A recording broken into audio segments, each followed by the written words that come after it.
Alright. Go to Leeway Harbor. I'm already in Leeway Harbor. Alright.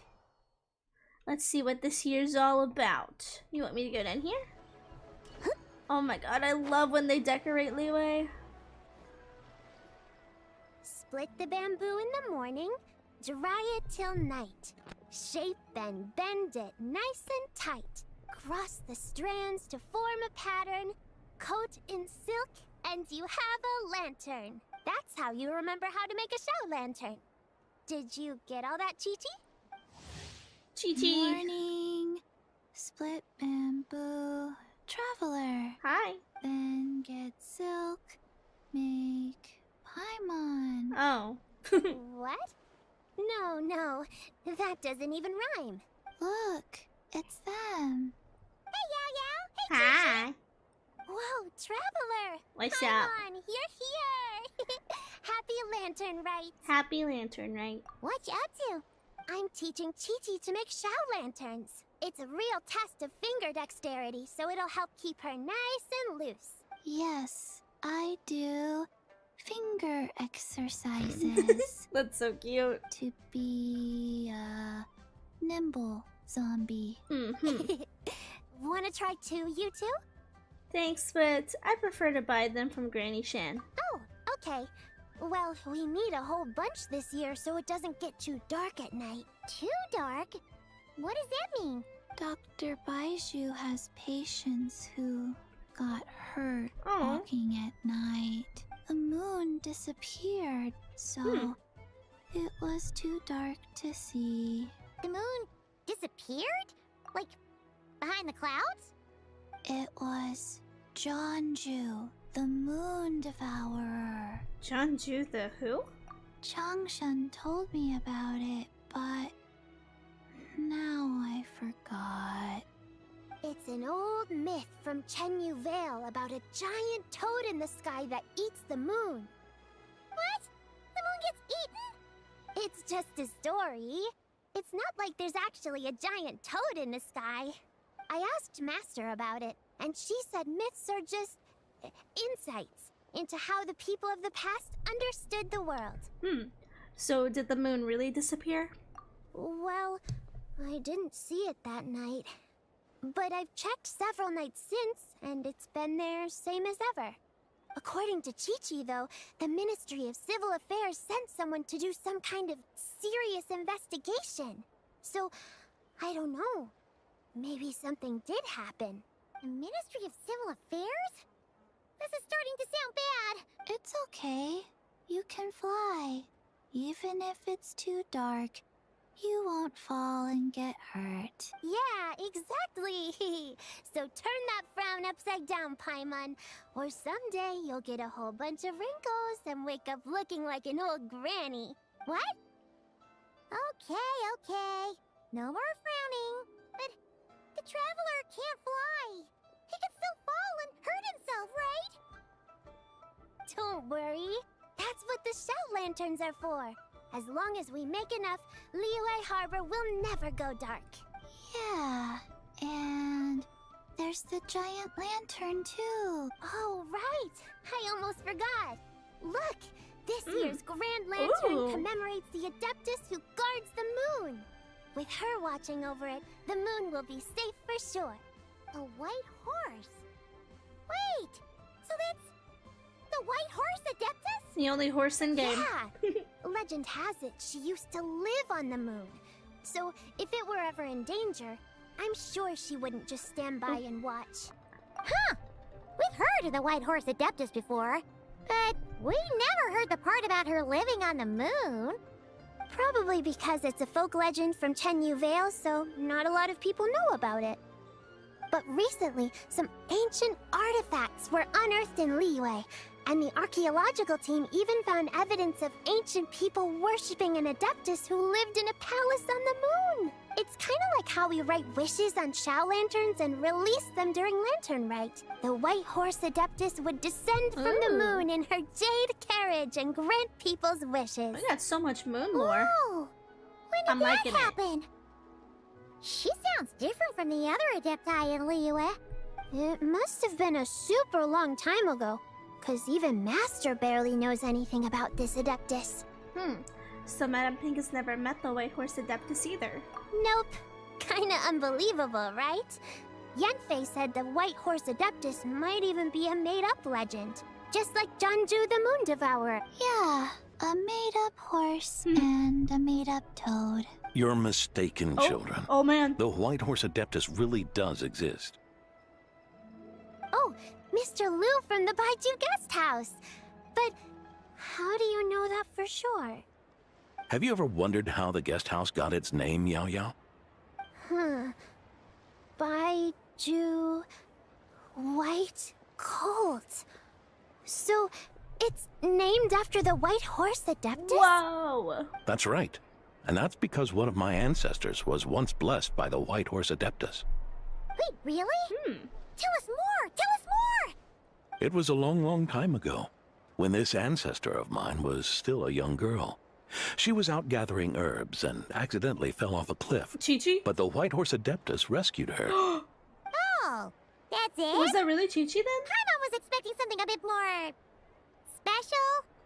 We've heard a whole bunch of stories like that before. Patience, young one. Let me finish. Yeah, Paimon, shut up. After the White Horse Adeptus saved my ancestor, she told her a story about the moon and the ancient kingdom of Langan. My ancestor was so captivated that she completely lost track of time. So much so, in fact, that when she returned to her village, she found nothing but a desolate ruin in its place. It was as if, without her knowledge, countless years had passed in the mortal world. Wow. Huh? The most extraordinary part of all is that it turned out to be a dream. When she woke up, she found herself at the bottom of the cliff, right where she had fallen. Other than her medicine basket, now filled to the brim with rare herbs, it was as if nothing had happened. Until out of nowhere, a horse's whinny echoed through the air. Winnie. And when she looked up, she saw a pristine white horse leaping over the cliff. That sounded like a goose. A goose? A A goat? white What? horse Huh? leaping Who? over the cliff. Wow, that sure is a crazy story. But now, it's starting to sound a bit too far-fetched. Nah. Another skeptic. You sound just like my son. But I know it's true. Ancestral records don't lie. Wait, so your son doesn't believe it happened? Don't get me started. Ooh. Not believing is one thing, but he even wants to change the name of our guest house. It's a disgrace, I tell you, a disgrace. Why don't you, just kill him? Just kill him. Why does he want to change the name? Well, it was getting about time for him to take over the guest house. And what's the first thing he does? Starts going on about how the name doesn't attract enough customers and how we're losing business to Wangshu Inn. Can you believe that? As if Baiju Guest House and Wangshu Inn aren't miles apart from each other. That is true. Oh, what about something like the Geo Lord's Rest? Paimon bets that would get people through the doors.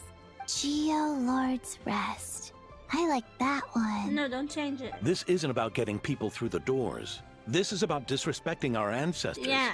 Oh, White Horse Adeptus, my wish is this. Let your divine power be known. Teach my foolish son the error of his ways. Just kill him. Paimon wants to learn more about this Adeptus.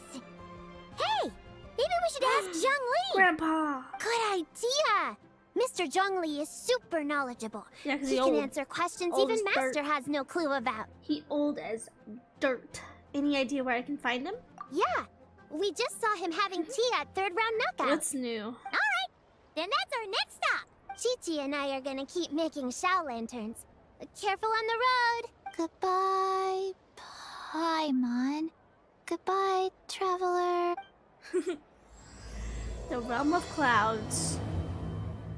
I'm so invested for the Uma Musume quest. Aw. Wait, where's Grandpa? Grandpa? Grandpa? Oh? Hey, Tao. Oh. Hey, Chanyun. Curious. Mm, No hi, Xingqiu. Impressive, right? What's Hi, all the Zhang Li. commotion over here? Oh, Traveler and Paimon! Perfect timing! I have something amazing to show you! What is it?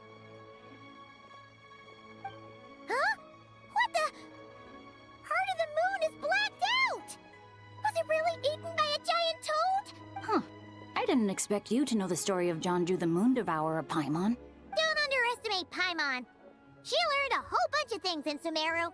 But Jonju the Moon Devourer is a Liyue legend. Well, knowledge knows no borders, so... there. You're right about that, Paimon. But this dark circle doesn't look anything like a toad to me. A toad's egg, maybe? But that's about it. Oh, wait, Traveler! You've been in Nodcry, right? The people there worship the moon goddess. So you should know what's going on here. That wasn't a thing in Nodcry either. Really? Not even in a place where people worship the moon? But there's a celestial phenomenon called a lunar eclipse. Oh yeah! Master told me that the tale of Jianzhu, the Moon Devourer, was how ancient people explained a certain celestial phenomenon. But what is it exactly? Some kind of omen of disaster? Y'all, they need to let me eat my sushi. Oh my god. Nope, just a natural phenomenon. But this lunar eclipse seems different. How so? A lunar eclipse usually starts from the outer edge. Oh, but in this picture, the moon is being covered from the center. So this can't be a normal eclipse. Then it's still an omen of some impending calamity? We never said that! Ugh, some crazy customer I left don't know it what at that the said. restaurant. Just thinking about it gives me the chills. It was in my way. What are we doing? Attention, everyone! As the auspicious festival season approaches, Who are you? I have an announcement to make. Who even are you? I, Lu Xiong, am on the verge of becoming one of the most renowned archaeologists in all of Liyue Harbor. No, scratch that, in all of Tibet. Even though I never trained at a prestigious academy, I've still managed to dig up tons of treasures. And I understand practically a whole dictionary's worth of big words, too.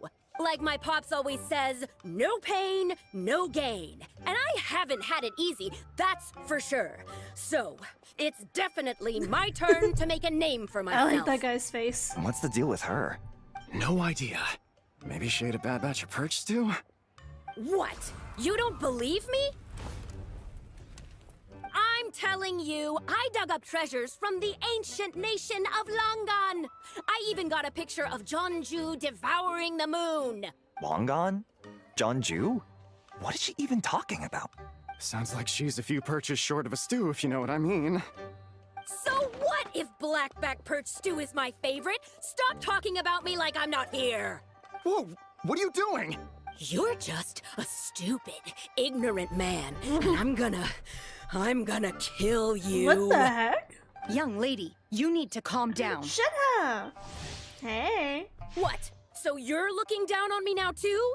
How about I take you both out then? How did— This is a place for dining. If you wish to Ooh. take me out, you'll have to do it elsewhere. Don't act like you're better than me. She threw a stool. Know who I am? I'm about to be the most famous archaeologist in all of Liyue. No, Tibet. Show me some respect. It's respect you want? Very well. For the sake of the other customers, we'll do this your way. Am I fighting? Oh shoot. Oh, nah, she don't even need me. What? So Shenhe started the fight? You know, let her. She had no choice. The woman pulled a shovel out A of shovel? nowhere and started going crazy, flipping tables left and right. She even injured 2 other customers. She is feisty. She's Shenhe did what crazy. she had to do to restrain her, then took her to the Ministry of Civil Affairs. Is she possessed or something? Thank goodness Aunt Shenhe was there. Or who knows what might have happened. Is she possessed? Yeah. I started cleaning up after all the commotion, and that's when I found this photo. I thought it might be the one she dropped, so I rushed over to show someone. She said she took a photo of Jonju the Moon Devourer. This must be it. Can we really trust what she said, though? Clearly, something is going on with her. Paimon's got a point. It sounds like she wasn't acting right at all. How do we know she wasn't possessed by some kind of evil spirit? Aunt Shenhe would have noticed if she was possessed. All right. But what about the part about Longan and the treasure she found? What about it? What if she raided a tomb and dug up some super special relic, then got herself haunted by an ancient ghost? One so powerful that even Miss Shenhe couldn't sense its presence. Your imagination is something else, Hu Tao. Why would an ancient ghost come to Wanmin restaurant, huh? To eat my blackback perch stew? Hey, it could happen. I'd want to eat your food if I was a ghost. Wait a second. She mentioned the ancient nation of Longon, right? Paimon's heard that somewhere before. You know what? My brother mentioned that some ancient artifacts were unearthed in Liyue recently. Mostly colored glass, fine jade, and bronze relics. Some of the text inscribed on them has already been deciphered. There were some poetic verses, but the word long gone popped up as well. So, does that mean this Longon place is real? Did y'all see that? It said Jade, but instead he said Longon. Heh. Still, Paimon knows we've heard the name somewhere before. Do you remember, Traveler? The owner of Baiju Guest House just mentioned it. Right! His ancestor heard about it from the White Horse Adeptus. The White Horse Adeptus? Oh, so you must have been to see the giant lantern already. Yep. And it turns out that the White Horse Adeptus is super mysterious, too. Even Madame Ping hasn't met her. Wait, I thought she was the gold-eyed Celadon Mare of the 8 Adepts. Hi, Tommy. Welcome That's in. just the interpretation you believe in, Hu Tao. There are other theories out there, too. The elders of Qingce village believe that during the Archon War, a white horse leapt from a clear spring, transforming into an Adeptus who aided Rex Lapis in battle. In Chenyu Vale, some of the tribes take her to be the daughter of time, and trace her deeds to an even earlier era. Yet in other ancient texts, including the relics I just mentioned, she appears as an emissary who listens to mortal wishes, bestowing the blessings of the heavens and moon upon the mortal realm. Which is why we write our wishes on Shao lanterns. That's so complicated. So what's the verdict? Which version is the truth? I'm afraid there's no definitive answer to that. You two have been all over Teyvat. Do you have an idea? Nope, sorry. We were actually on our way to ask Zhongli. He knows even more about this kind of stuff than us. Ah, looking for a consultant, huh? He's having tea with Miss Linlong. Shigu Antiques is hosting an exhibition tonight. An exhibition? For what? All those antiques Sing Show just mentioned. So if you head to the big ship docked in the harbor tonight, Okay. I'm sure you'll find him. Thanks, Utah. We'll check it out. So, where to next? How about we go to the Ministry of Civil Affairs to ask about the White Horse Adeptus? We might be able to find out more about the recent moon situation, too. If you're heading to the Ministry of Civil Affairs, could you give them this picture for me? Since it belongs to that customer, she deserves to get it back at least. It might even help the ministry with their investigation. Of course, let's go. Ha! Alright! We're off! Oh, wait! I almost forgot! Happy Lantern, right? Happy Lantern. Come have a meal with us when you're free. I'm We'll trying to be have a meal there, right or now. we'll be, square. Square. What's this dude? Thinking about it now, Are they listening? could it be possible that photograph was a fake? A fake? You mean like the customer fabricated it to gain academic recognition? Nice one, Changyun. I never even thought of it like that. How about we go check out that place tonight? I know exactly where it is. All right. I'll get scolded if I get home too late. Live a little, Sing-Cho. You act like this is a first for you. Worst comes to worst, we'll get Xiangling to cook you something delicious, okay? Well, when you put it like that, I suppose it's worth the risk. Bro. You were just waiting for the promise of free food, weren't you? Fine. It's a plan then. We'll meet up tonight. Okay, so they're gonna meet up. Where am I supposed to go? Don't. Is that a ka-ching I see? Oh, it's a bird too? And a bird. And your grandfather that's is not of the the same bird. opinion, Miss Lanyan. That is not the bird. Yes. On Lanternlit, the moon shall go dark. That's what the signs are indicating. Celestial observation isn't Grandpa's strong suit. But he discussed it with several other elders from our clan, and their conclusion was the same. It's consistent with the information we've received from other sources as well. You mean the whole thing? About the legend of Jeonju the Moon Devourer? Happening in real life? Yes, that's one of them. I actually like Kaching's So voice. it's true. I thought it was just a rumor. It's true. But right now, the bigger issue is that all our sources indicate the phenomenon's gonna happen again. I'm not sure this bodes well. Let's remain optimistic for now. Yes, ma'am. We're making progress interpreting the artifacts, and Ganyu is consulting with the Adepti as we speak. Ganyu! Besides, apart from the incident at Wanmin Restaurant, there haven't been any other moon-related disturbances. Ningguang, Keqing, and Lanyan! You're all here! Oh, Traveler! And Paimon! It's been a while. Happy Lanternlit. Yes, happy Lanternlit. What brings you here, though? I thought you'd be in the harbor enjoying the Shao lanterns. You're certainly not the type to visit Yujing Terrace for no reason. Is there something I can help you with? What? We're not allowed to just drop in on our friends during the festive season? I was only teasing. You're welcome to visit us anytime you wish. Happy Lanternlit. Lanternlit. I said it at the same time. Oh, and about all the moon business you were just talking about? We have something to show you. Here, take a look! Whoa! Moon. Something really did take a chunk out of the moon. Someone managed to capture a picture of it. Is this Jeonju, the Moon Devourer, then? Girl, I don't know. Even though we confirmed this event took place, I still can't quite believe what I'm seeing. Where did you get this picture? From Xiangling! She found it when she was cleaning up after that customer caused a scene. She thinks they must have dropped it. Wait, is this Chawang Terrace? Yeah, something wrong. No, it's just where I'm from. It said that Chawang Terrace was where the ancient people of Chenyu Vale communicated with the heavens. And in this picture, the moon happens to be right above Chawang Terrace. I was just surprised, that's all. It's probably just a coincidence. That's interesting because the ancient people of Chenyu Vale migrated there from the chasm area. The chasm? So, that place is involved too? According to our investigation, that customer you just mentioned, Lu Xiangxiang, her father and grandfather are merchants in Liyue Harbor, and her mother and grandmother grow tea in Chaoying Village.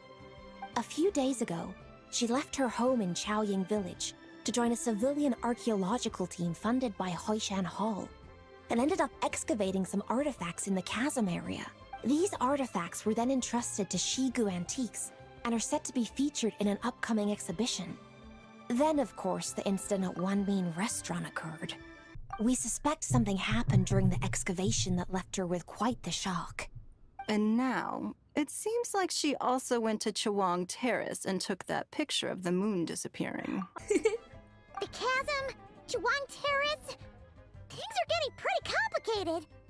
How's Lu... Hold on. I am not gonna say this right. Xiangshan doing now? She's not in a good mental state, so we took her to Boo Boo Pharmacy to get some help. Why don't you come with me to check up on her? I don't want to see Chi-Chi again. At this point, you seem invested in this case too. Gladly. Then let's head there now. Hey, Baiji. Baiji. Ah, Lady Yuheng. What's Oh, up? and the Traveler and Paimon are Would you here as call me? well. Call me a hoe. What a pleasant surprise.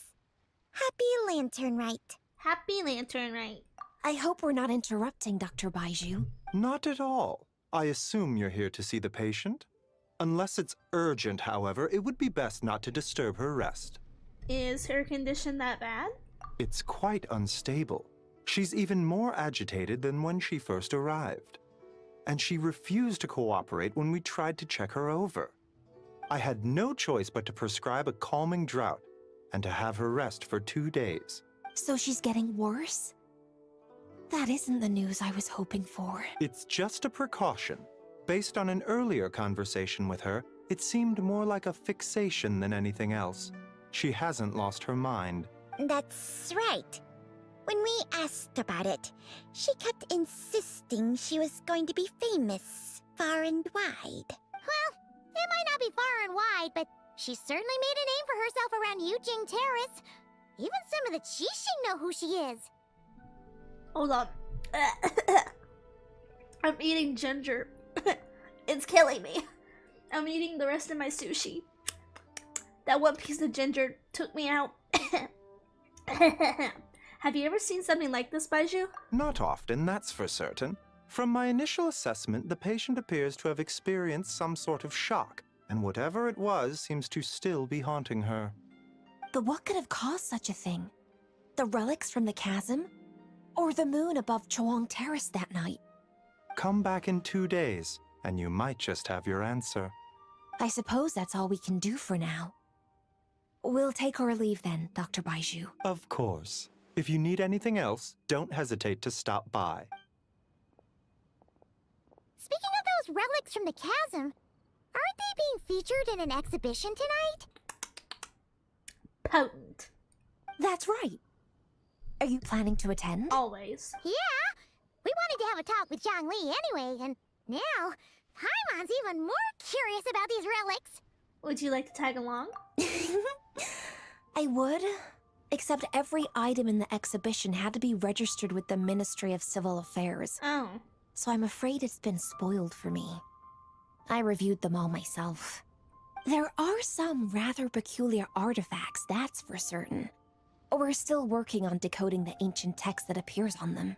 Yeah! The word jade appears a whole bunch, doesn't it? Huh? How did you know? Xingqiu told us. He said there were some ancient poems on them, too. He's quite well informed, isn't he? Well, he's right. We believe they're direct references to the ancient nation of long gone. As for the other text, instead of regular poetry, it seems to be more like ceremonial language used to worship the moon and the gods. The moon and the gods? Well, looks like it's almost time for the exhibition. You two should head over. There's an usher at the harbor who will lead you to the venue. Do we need an invitation? Not at all. The exhibition is free to the public. The people of Liyue have a great respect for our history and are eager to learn from it. Plus, the exhibition is being organized by Linlong, the owner of Shigu Antiques. As far as I know, it's been a long-time goal of hers to hold a cultural exhibition of this scale, where people can learn all sorts of information about the past. Yes, we're in for a real treat tonight, then. Yes. Have a great time. There's still more artifact decoding work I need to finish, so we'll have to part ways here. After seeing the picture you brought, there's a few ideas I'd like to follow up on. You're hard at work even during festival season? Huh. You haven't changed one bit, Keqing. I'm simply fulfilling the responsibilities of my position. That's all. She sounds happier. All right. I should get going. Kind of less snotty. See you later. She used to sound very kind of snotty in a way. Well, guess we should head over to the harbor and find that usher. Can't beat the atmosphere here. Here for the exhibition? I can take you aboard. Yes, please. After you. After me? Well, let's go.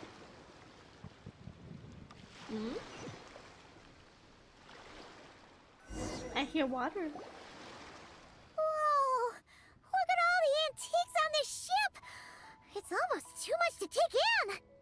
Keep an eye out for Zhangli. Greetings. Hey, old man. I trust you've been well since last we met? Hi, Grandpa. Aha! Speak of the devil! You're right where Hu Tao said you'd be. Ah, so Director Hu gave me away, did she? Don't act like you're up to some super secret business. We know you just do whatever you feel like. Yo, Traveler! Hey. Paimon! What's up? Beto! It's been a while, you two. Happy Lanternlit. Every day I miss the song that she sung. Every day I miss it. Beto! Yunjin! It's great to see you! You're here for the exhibition too? Yes. When I heard these artifacts were from ancient times, I just knew I had to come learn more about them. I mean, what a discovery, right? Yeah, Ningguang pretty much said the same thing. She thought coming here might help culture me up or something. But as you know, I'm more of a fists and punches type of person. I doubt one exhibition is gonna change that. You're too modest, Captain. You're the leader of the Crux fleet. That takes far more skill than just fists and punches. Yeah. Plus, at the end of the day, you still decided to come, even though you didn't have to listen to Ningguang. Well, she's the Tianquan. If she can't even get an average ship captain like me to do her bidding, how's that gonna look? You sure know how to think from her perspective, huh? I guess I do. Anyway, how's everyone enjoying the exhibition? I heard that if you see something you like, you can negotiate the price with the owner and take it home. Wait, so we can buy this stuff? Indeed. Although Shigu Antiques is hosting this exhibition, many of the items come from private collectors. As long as both parties reach an agreement, you can make an offer of Mora or an equivalent trade. Well, shall we continue our conversation as we look around? Let's go! Paimon's super curious about all this stuff. Okay, cool. So what am I doing? Am I just supposed to follow them? Really? That's a little boring. It's just a little boring, sorry, but like... Wee. Oh yeah, the hammer is just a cursor. Yeah. Just a cursor, what's the word? Cursor installation for Twitch. So if you're on Twitch and you put the cursor over me, you can bonk me with a hammer cursor. Yeah. What is this? I'm on top of it. Whoa, look at this painting! There's a huge toad on it! Oh. Could it be... Huh. This material is quite unusual. It doesn't look like paper. More like silk, or some other... Yeah, I was thinking the same thing. Oopsie. Well spotted. This is a painting of Jianju, the Moon Devourer. So you know who that made is. primarily with mulberry silk. Such craftsmanship is rarely seen in modern-day Liyue. Ha! Jianju the Moon Devourer! Paimon knew it! That toad made it super obvious. What's that? A new dish at Wanmin restaurant? No. It's a kind of lunar eclipse. You heard about how the moon disappeared recently, right? Oh, yeah. You're saying a toad did that? That's what the legend says. So, nothing to do with food then. Noted. I mean, you could eat a And toad. the figure next to the toad. Is that the white horse Adeptus? From the stories I've heard, her palace lies on the moon. Ooh. That would seem to be a logical assumption. Was this excavated from the chasm? No. Oh. In fact, this Ooh. item was discovered in Chenyu Vale, and many years ago at that. Oh, so it's from Chenyu Vale? Actually, that's not quite right. You see, this painting is primarily comprised of mineral-based pigments, such as cinnabar and azurite, which are usually found within stratified rock.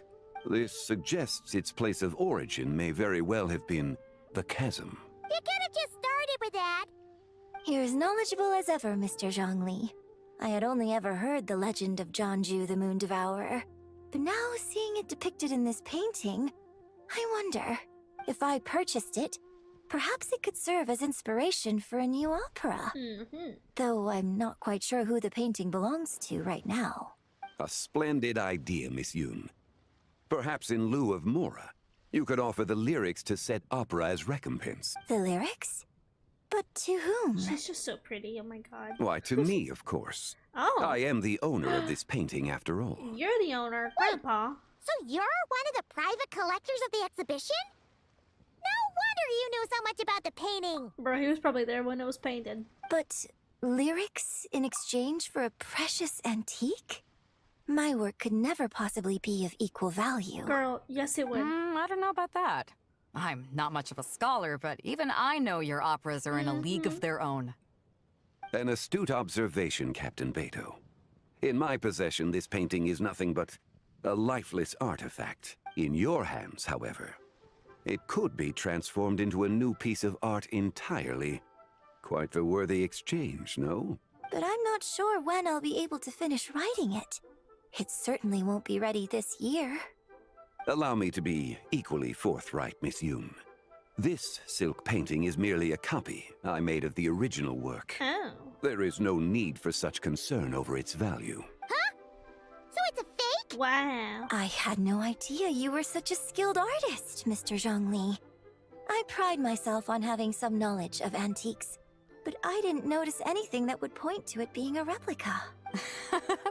You never cease to amaze me, Mr. Zhongli. You flatter me. All that said, Miss Yoon, you must accept. Truly, I insist. Huh. He's gone from handing out fake Mora to fake paintings now, huh? Shush, Paimon. Your kindness is impossible to refuse, Mr. Zhongli. Rest assured, I'll be sure to return the favor.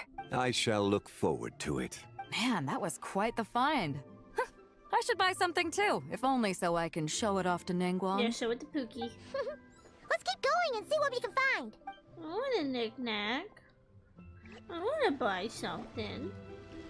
I like buying stuff. This bronze war chariot is really something. That is pretty. It must have quite the story behind it. I've never seen anything like it before. Do you know what this is, Zhongli? Ah. I heard from Miss Linlong that a carriage made of Celadon jade was unearthed in the chasm. Ah, a copper canopy. A body adorned with flowing clouds and geometric patterns. Yes, this must be the one. Worth. A precious piece indeed. Peter, the horse This thing's is gotta here. be thousands of years old, right? Horse. Crazy to think people back then were capable of such intricate metalwork. Too often, we view the past and future through the lens of the present. Objects that fascinated us as children seem crude later in life. And that's only after a few decades or so of separation. If one were to stretch time across hundreds or thousands of years, one might discover that time is not always a force that pushes things forward. It would seem the people of that era managed to create a remarkable civilization in their own right. Makes me want to get my hands on this even more. Ningguang's gonna be so jealous, don't you think? Probably, actually. Has this war chariot caught your eye, Captain Beto? Ooh. Oh, you must be Linlong from Shigu Antiques. Nice to meet you. This exhibition has been amazing so far. Well, that's all thanks to supportive patrons like you and Mr. Zhongli, of course. Ooh. As for this war chariot, it was discovered by an archaeological team sponsored by Hoishan Hall. The price comes in at 90 million Mora. How much? 90 million? Woo, looks like my eyes were a bit too big for my wallet. Quite a bargain. Girl, shut up. A bargain? You ain't got no money. 90 million Mora could feed Paimon for like 1,000 years. And if you actually went on an eating spree that long, perhaps you'd be considered an antique worth that kind of Mora, too. Dang. What, 90 million? Nuh-uh. Paimon's worth way more than that. Okay, that's cute. Well, if Mr. Zhongli thinks it's a good deal, I'm sure it's worth it. Girl. Beto's putting way too much faith in Zhongli. What if he's only here to drive up sales? Hush, Paimon. I'll take the chariot, Miss Linda. Someone will come by with the payment. Are you Quite kidding the discerning eye you have, Captain. After the exhibition ends, I'll have someone deliver it to the Alcor. 90 million? Actually, could you send it straight to Yujing Terrace? I'd like for the Tianquan to see the proof of my discerning eye for herself. Girl. Understood. Stop teasing your girlfriend, please. Great. Yunjin and I both found That's something. a little bit much. What about you three? Want to keep perusing? 90 million. And don't worry about the Mora. It's all on me. Nobody's going home empty-handed tonight. Girl. I appreciate your kindness, Captain, but I'm afraid I have some private matters to discuss with Miss Linda. 90 million. In that case, don't let us keep you, Mr. Zhongli. Right this way. Traveler, Paimon, perhaps you would like to accompany me. Yeah, I would. So you can show us another bargain antique that's so far out of our price range it's not even funny? Other people are always demanding Mr. Zhongli's time, but it's quite rare for him to extend an invitation himself.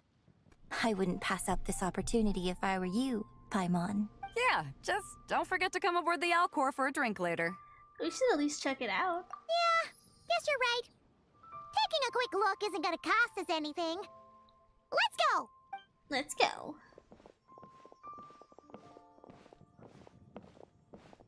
What's in the wrapping? These are all the jade pieces that were found, Mr. Zhongli. Wow! Pretty moon. So many styles! What kind are these? These are a type of ceremonial jade. You're familiar with Chenyu Vale's rain jade, right, yes? No. Oh, yeah! I'm not. So these pieces are all used in the rain jade ceremony? I don't know what that is. Well, you may not know, Paimon, but before the rain jade rite came into practice, Chenyu Vale was known for a different ceremonial tradition that also involved jade. The Bi is used to honor heaven, the Tsong to honor earth, the Gui to honor the east, the Jiang to honor the south, the Hu to honor the west, and the Huang to honor the north. It's unfortunate, however, that Miss Linlong's set is missing both the Gui and Hu pieces. Oh, I know. These jade artifacts are from such an ancient time. It's proved difficult to track them down, even for our establishment. No matter. You happen to have precisely the piece I was looking for. Ooh, the moon. Huh? This broken jade token? I didn't expect this to catch your eye, Mr. Zhongli. It isn't one of the 6 ritual jades. What is it? An affect belonging to an old acquaintance of mine. Uh-huh. An old acquaintance? One of your collector friends, Mr. Zhongli? Nah, the real deal. You could say that. Traveler, take a closer look. Is this the horse? This from the horse? The Uma Musume? Holy Mora.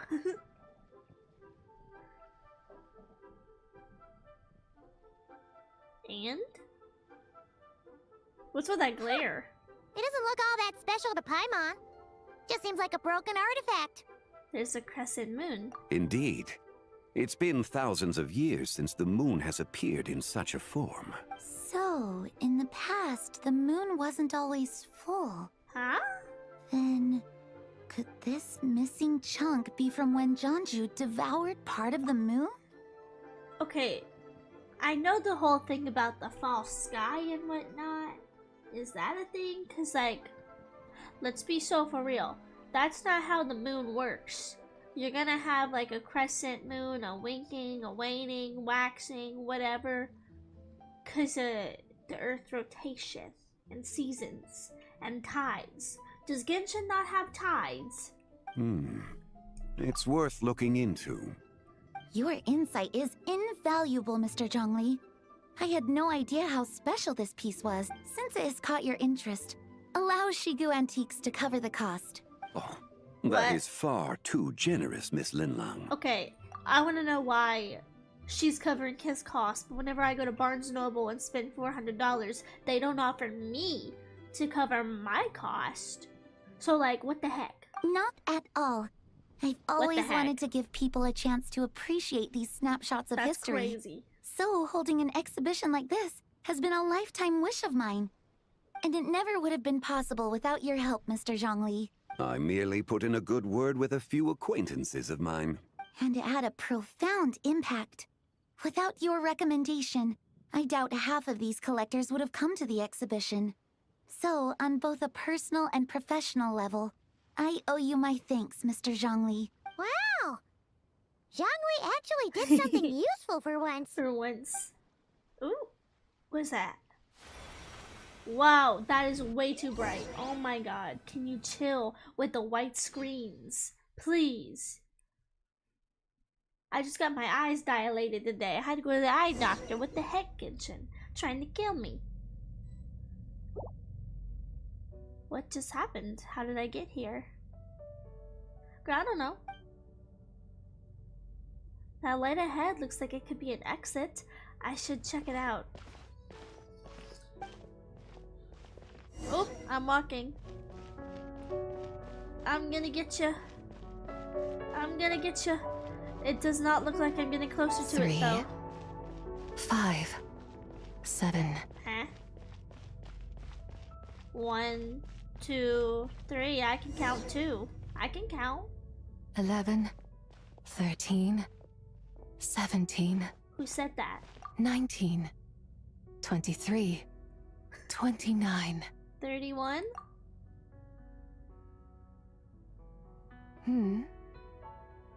Hello? You also enjoy counting in such a fashion, lost child? Oh my god, she's gorgeous. The same loneliness as them. It seems to exist in your heart as well. Who are you? Me? I'm sorry, I don't remember. What is this place? The shadow of the moon? Or a dream of time? Huh. I'm sorry.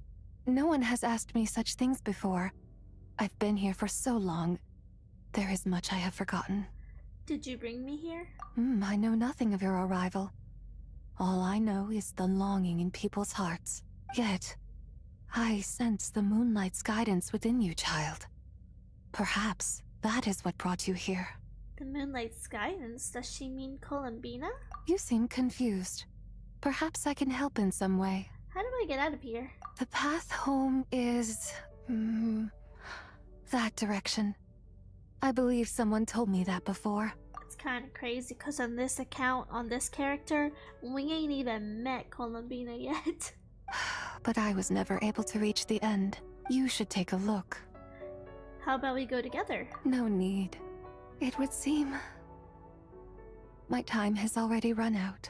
Farewell. May the moonlight ever shine upon you. Girl, no. Come back. Okay.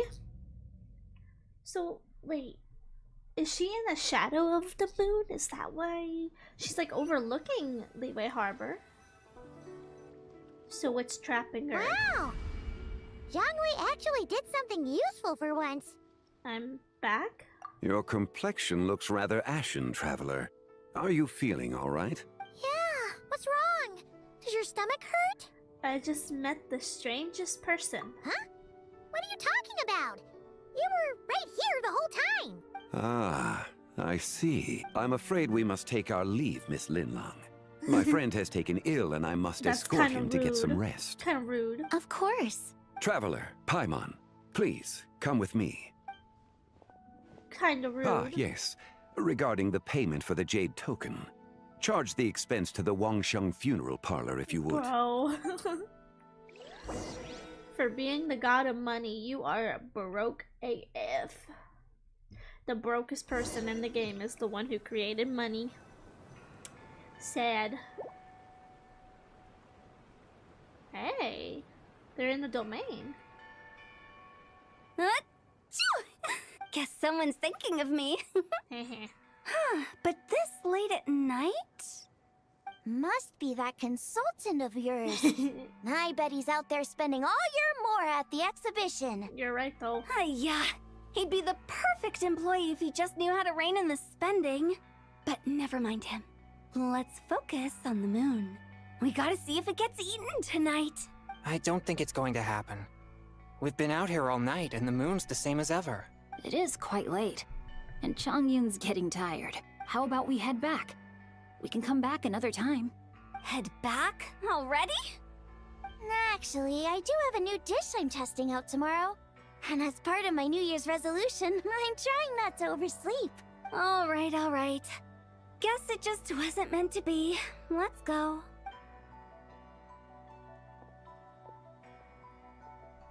Uh-oh. When the sun's out, bathe in sunlight. Ooh. When the moon's out, bathe in moonlight. Her voice is so pretty. What does that mean? Turn around.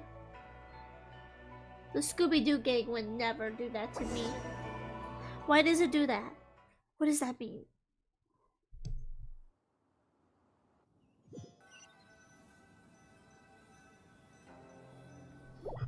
What does that mean? Aren't we going to rest? Why did you bring us here? Because I imagine the traveler would like to know what just happened to him. Yeah.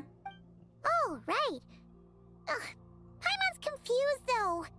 She could have sworn you were there the whole time.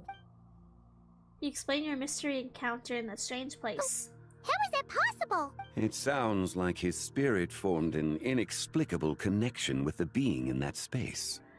Was it the White Horse Adeptus? Ah, you suspected from the beginning, didn't you?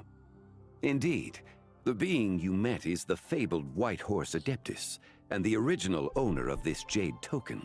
Her name is Zibai. Wait, does that mean she's inside this token?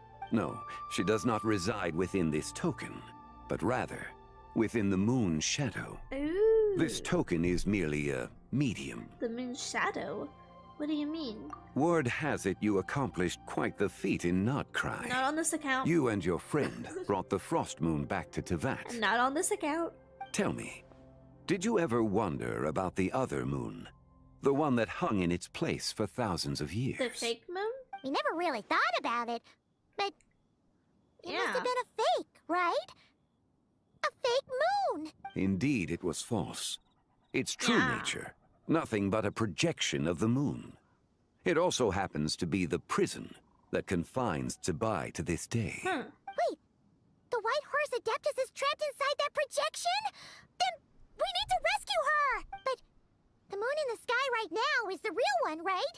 Where did the fake moon go? And why can't Paimon see it? With the return of the true moon, the shadow naturally lost its place in the heavens. Now, it is disintegrating bit by bit. It's a process that comes and goes. When it occurs, it looks like the moon is being obscured by a black shadow. But when it stops, the shadow disappears and becomes invisible to the eye. So, you're saying there's an invisible fake moon blocking the real moon right now? Oh, so the recent lunar eclipse, it was the fake moon, wasn't it? Indeed. Okay, this is not what Paimon was expecting. You said it's disintegrating. When will there be nothing left? My hypothesis is that people's wishes could be what trigger the periods of disintegration. After all, when you experienced that episode just now, it was precisely when Miss Linlong spoke of her own wish. Wait, is that because the White Horse Adeptus answers people's wishes? The legend must be true then. So, that means the more wishes we make, the faster. Quite the contrary. After countless years trapped inside, the two have merged into one. When the moon shadow is gone, Zibai will cease to exist in this world. Oh no! So, by bringing the moon back, we actually hurt the White Horse Adeptus? Uh-oh. Do not burden yourself with such thoughts. Because of your actions, a promising opportunity has presented itself to us. Let us not forget, what is crumbling is also precisely that which imprisons her. Oh, I can see Inazuma. So there's still a way to fix it? Yes, and that is why I invited you here tonight. Your connection to that broken jade token confirms that you can do what I envision. However, while I had hoped to receive your assistance, this matter could have significant ramifications. I must admit a certain reluctance to implicate you in more of Tevat's secrets. Often, the deeper one's knowledge of such matters, the harder it becomes to extricate oneself from them. Yeah. You are someone who once traveled through the boundless sea of stars. I did. I cannot help but wonder. Perhaps it is wrong for your fate to become too entangled with the fate of any one world. I already know a bunch of secrets, and I'm already deeply connected to Tevat. Such is your conviction, then. Since journeying beyond Liyue, you have had ample time to reflect on these matters, it would seem. Yes, so tell me what I need to do. Very well. The first secret I must reveal is that Zibai has long since passed away. The being within the Shadow Moon is merely one of the 3 deadly selves she severed before her death. What? Wait, the White Horse Adeptus is dead? Huh? Weren't you supposed to tell us how to fix this? Now it just seems even more impossible! Please, remain calm, Paimon, and allow me to explain. The 3 deadly selves is a practice used by those engaged in spiritual cultivation. The intent is to sever the 3 vice-laden mortal selves to reveal one's true, pure self beneath. However, Zibai's 3 selves are more complicated in nature. Because in the moment before her death, someone preserved the shattered essence of her soul and placed the fragments within her 3 deadly selves. If we retrieve the 3 fragments of her soul, there is a chance we can restore her presence in the mortal realm. So that means we can bring her back to life? Yes, provided we retrieve the fragments of her soul's essence from the 3 deadly selves. I'm guessing I just met one of them. Indeed. The being you encountered was Zibai's first deadly self, Ziju. After Zibai's death, she ascended to the heavens and became one with the Shadow Moon. The essence that resides within her is a heavenly soul, also known as Taiguang. Thus, this self is the closest to Zibai's true nature. That said, because she is trapped within the Shadow Moon, we have no choice but to seek out the other 2 soul essences first. Then we can unite them as one. Okay, so where are the other 2? Her second deadly self is called Ziju. After Zibai's death, she fell into a slumber deep beneath the earth in what is now known as the chasm. I don't have that unlocked. The essence within her is the Earth Soul, also known as Shuangling. She is the self that inherited most of Zibai's memories and wisdom. The chasm? So, do we have to go there to find her? That won't be necessary. Oh my god. I sensed her presence on the jade carriage from earlier. The one at the exhibition. Oh, that's why he wanted It's Beta to possible. buy it. The return of the Frost Moon awakened her, and she emerged from the chasm alongside that batch of ancient artifacts. Wait! That must be why you agreed to help with the exhibition! To investigate the artifacts! Indeed. So in truth, Miss Linlong was the one who helped me. What about the last deadly self? The third deadly self is Zichao. The essence within her is the human soul, also known as Yojing, Zibai's shade. Thus she is the most free-spirited among the 3. She lent me her aid during the Archon War, 1,000 years ago.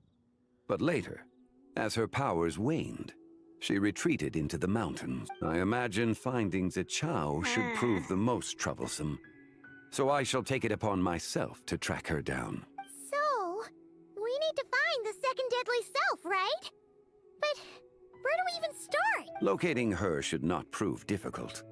In life, Zibai was fond of mortals, and as the self who inherited most of her memories and wisdom, Ziju should be the same.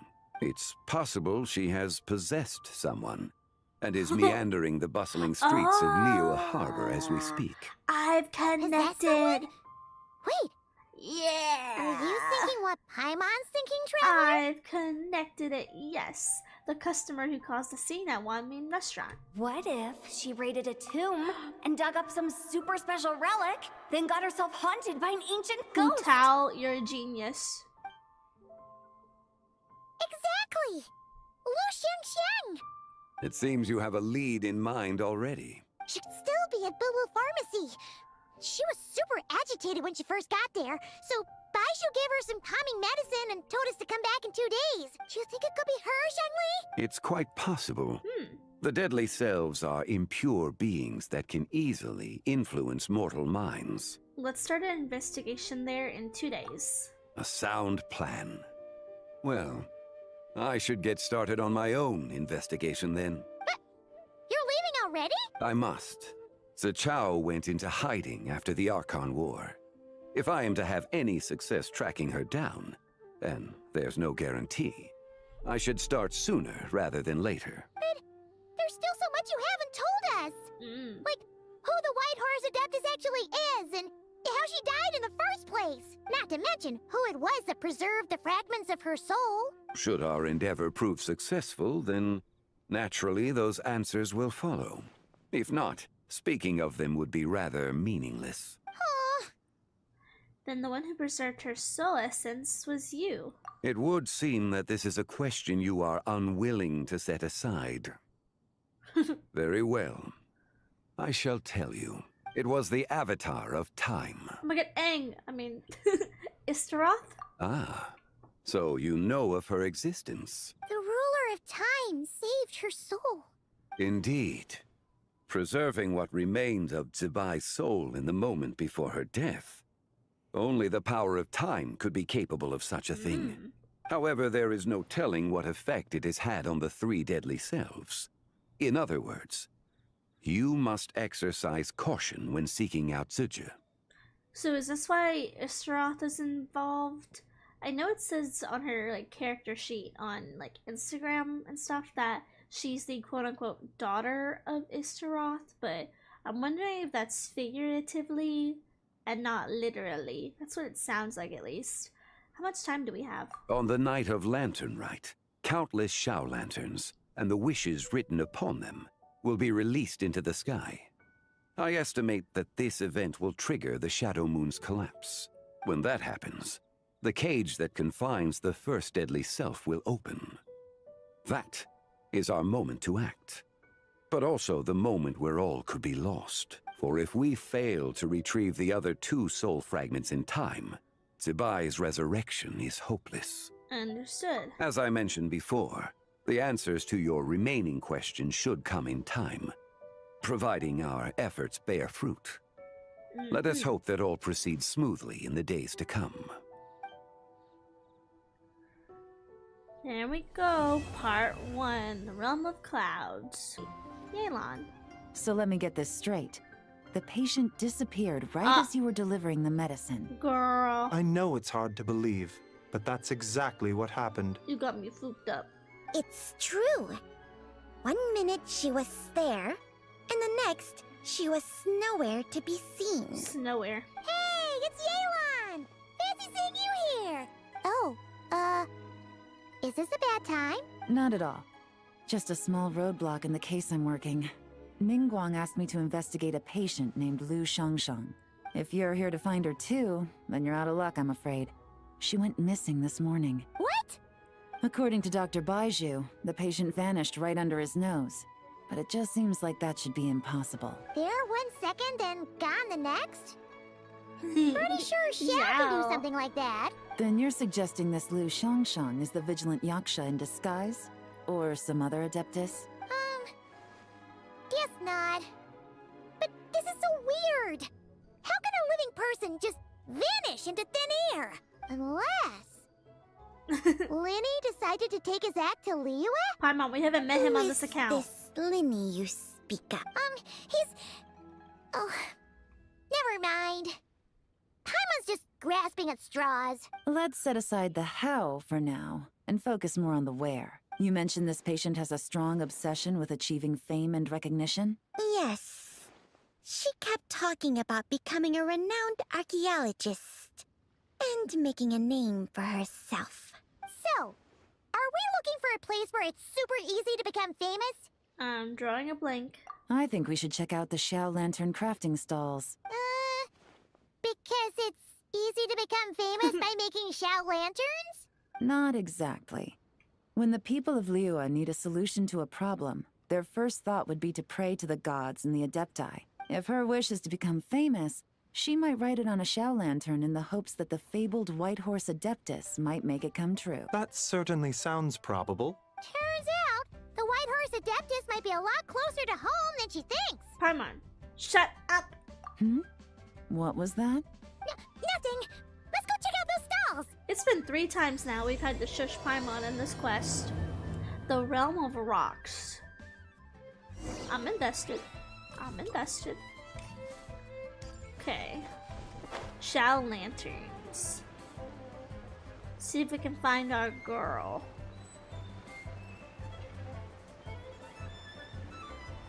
See, look at how pretty it is when they like are in celebration mode.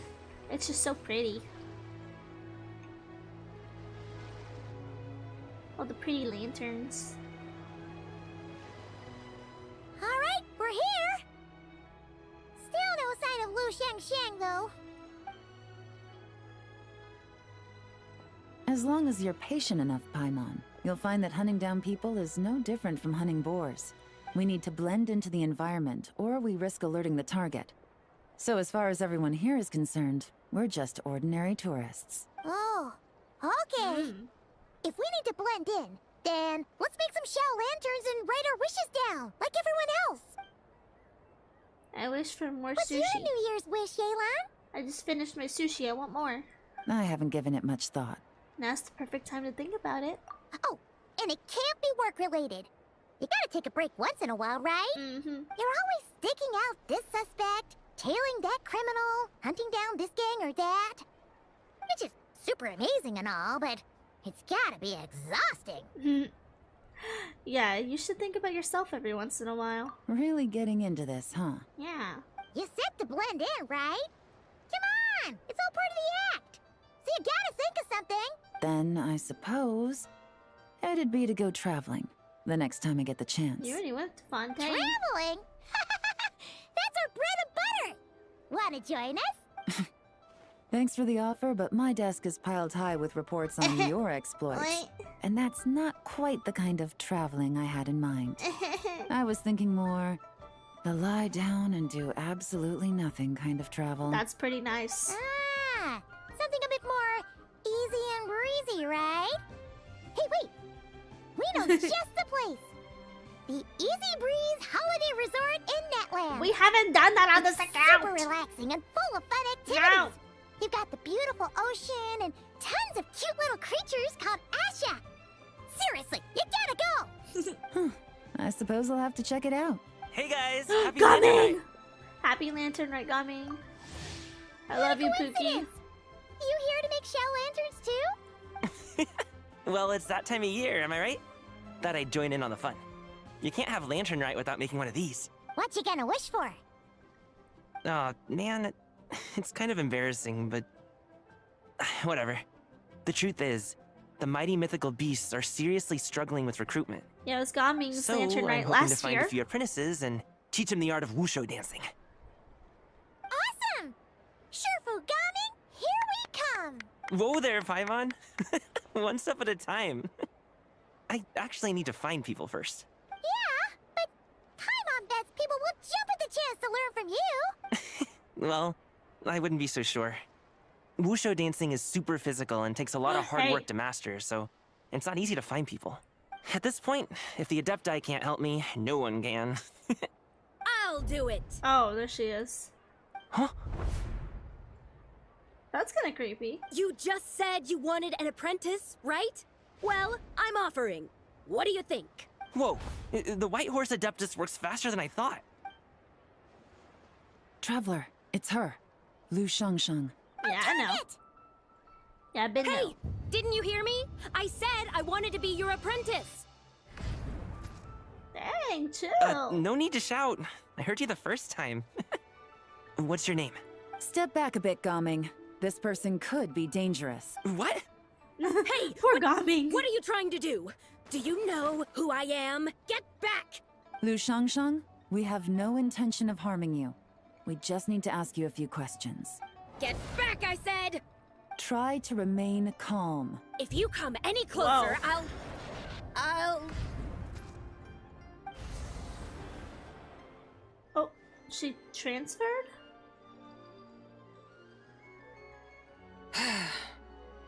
What the? Oh, her eyes are different too. Little wisp of a being. How are you able to see me? You must be Gigi, the second deadly self. So what if I am? Leave at once! I hope to resurrect the White Horse Adeptus, and I need your help. You, a mere mortal, whose own life hangs by a thread, would dare reach for the power of life and death? Oh. Oh. Is that so bad? Unless you wish to be condemned to eternal damnation, you would do well to abandon this foolish endeavor. I shall speak on this no further. Don't come any closer. How did I get here? Oh, where did Who she are go? you people? Playing dumb, are we? Save it. We know you attacked those people at Wanmin Restaurant. What? No, I would never. You must be mistaking me for someone else. You don't remember. Of course not. How could I do such a thing? What about the photo you took near Chuang Terrace? What photo? What's going on? It's like she lost her memory or something. Traveler, you better start speaking up. Well, this complicates things. I'll take her back for questioning and let you know what I find. Take her away. You're not gonna say anything and help the girl out? Like, But I dang. didn't do anything. Wow. I swear. Some hero, Traveler. That's weird. She seems so normal now, but she doesn't remember anything. Some hero. This is just great. An apprentice falls right into my lap, and now she's gone. You literally know what happened Don't worry, to her. Gaming. This is a special Wow. case. Paimon's sure you'll find one soon.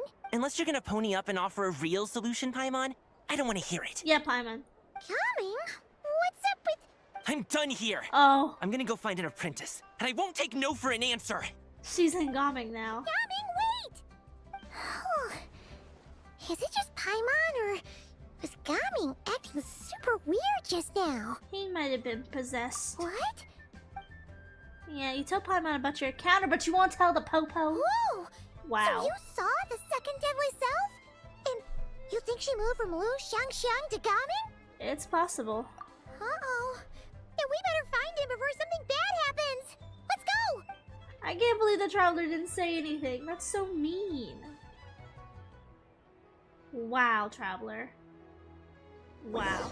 Oh, I see you. I see you. I'll get silly in just a second. I'm gonna take Hoshi off. 1 second. Let me just load in.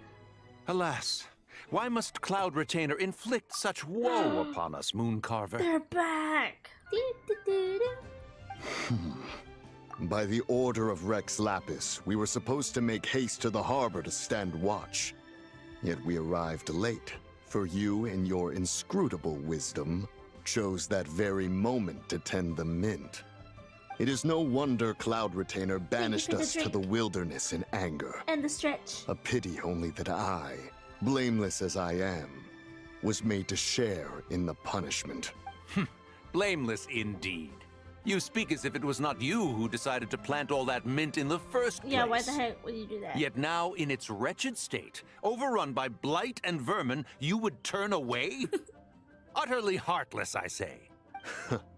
Were I truly that heartless, would I have rescued those seedlings from this desolate wasteland, granting them haven in your hallowed garden?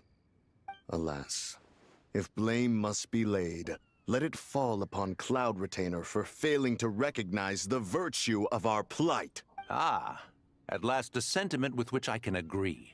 If ever Cloud Retainer is away, we should steal into her abode and plant a veritable field of mint. A tempting little ruse, is it not? That's kind of mean. Positively ingenious. Please stop chasing us. Just let us go. Get back here! If you keep running, I'll kill you! Get him, Gaming. Please, we don't know anything about wushu dancing. Just leave us alone. What? You think I'm not good enough to teach you? Just agree to be my apprentices, and then we can talk. That child looks somewhat familiar. Ah, it appears to be the wushu dancer from Liyue Harbor. I have seen him perform on occasion. Come, let us take a closer look. Yo, where the Traveler at? Has trouble befallen you, young one? Perhaps we can offer aid. Oh, thank the gods. Please, sir, you have to help us. This guy's trying to force us to become his wushu dancing apprentices, and he won't take no for an answer. Oh, so it is you who require aid, not the other way around. Get out of the way, old man! This is between us. Whoa. Preposterous. You dare to presume we are of a mature age? Yeah. Listen here, brazen youth.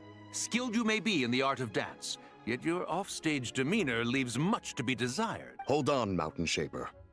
Something is amiss. Look closer. Huh. Indeed, he bears the mark of something unclean. It spells trouble. You there, depart at once. They made a run for it. Hey! You drove off my recruits, old man! You'll just have to take their place, even if you're a bit on the decrepit side. Yo! Many years it has been since a being has dared speak to us in such a manner. Now let us see what evildoer has sought to use you as its puppet, young one. You two, you're Adepti! Does that strike fear in your soul? Girl, she's an Adepti. Whoa! 2 Adepti recruits just fall right into my lap? That white horse sure knows how to grant a wish. Gaming! Slow down! Wait, he's happy now. Did she change to Jeez, someone take else? a hint, will you?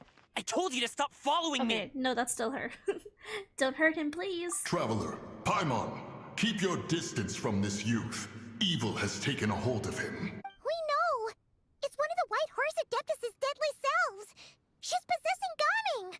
The White Horse Adeptus' deadly selves? Could it be that Rex Lapis called us to Liyue Harbor for this very reason? Hey! What are you two whispering about over there? Who's gonna be first apprentice and who's gonna be second? It doesn't matter! I'm not the kind of Sufu who plays favorites! Insolent spirit! Be gone from this child at once! Whoa. Oh, she stopped time again. Little mite of a mortal. Getting in my way again. Hey. You don't look so good. That is no concern of yours. You want to fulfill people's wishes? I can help. No. Only by doing it myself.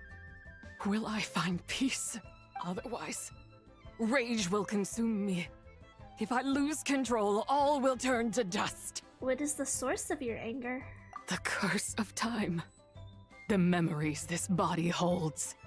Come no closer. This is your final warning. Girl, come on. Insolent spirit! Be gone from this child at once! Not again. Huh? Traveler and Paimon? And two Adepti? Where are we? Weren't we just making Xiao lanterns in the harbor? Gaming! You're back! Ah! The sun is most scorching. Agitation stirs within me. I require cooling mint to beat this heat. Are you possessed now? And speaking of, Cloud Retainer has scorned this verdant wonder long enough. It is time for her to feel its wrath. The wrath of mint! The wrath of mint. Mountain Shaper, where are you going? Oh no! Now Mountain Shaper's acting weird! Oh, you don't think it's spread to him, do you? Spread to him? Quickly now, explain to me what has been happening. You explained the recent series of events. What? Was I really that rude? Jeez, someone get my dad to throw a slipper at me. I'm so... Oh. You tired? You okay, Gummy? That's a weird place to take a nap. He is fine. It is simply exhaustion. But to think Mountain Shaper would succumb to something like this, it is most unexpected. So, what do? We can't just leave Gaming like this, but we can't ignore Mountain Shaper either, right? My cultivation level rivals that of Mountain Shaper. Were I to give chase, Zizha would but flee from his form and take refuge in mine. Seek out Streetward Rambler. Cloud Retainer and the Conqueror of Demons should be with her. I shall take this child back to the harbor and join you post-haste. Whoa! What are all the Adepti doing together?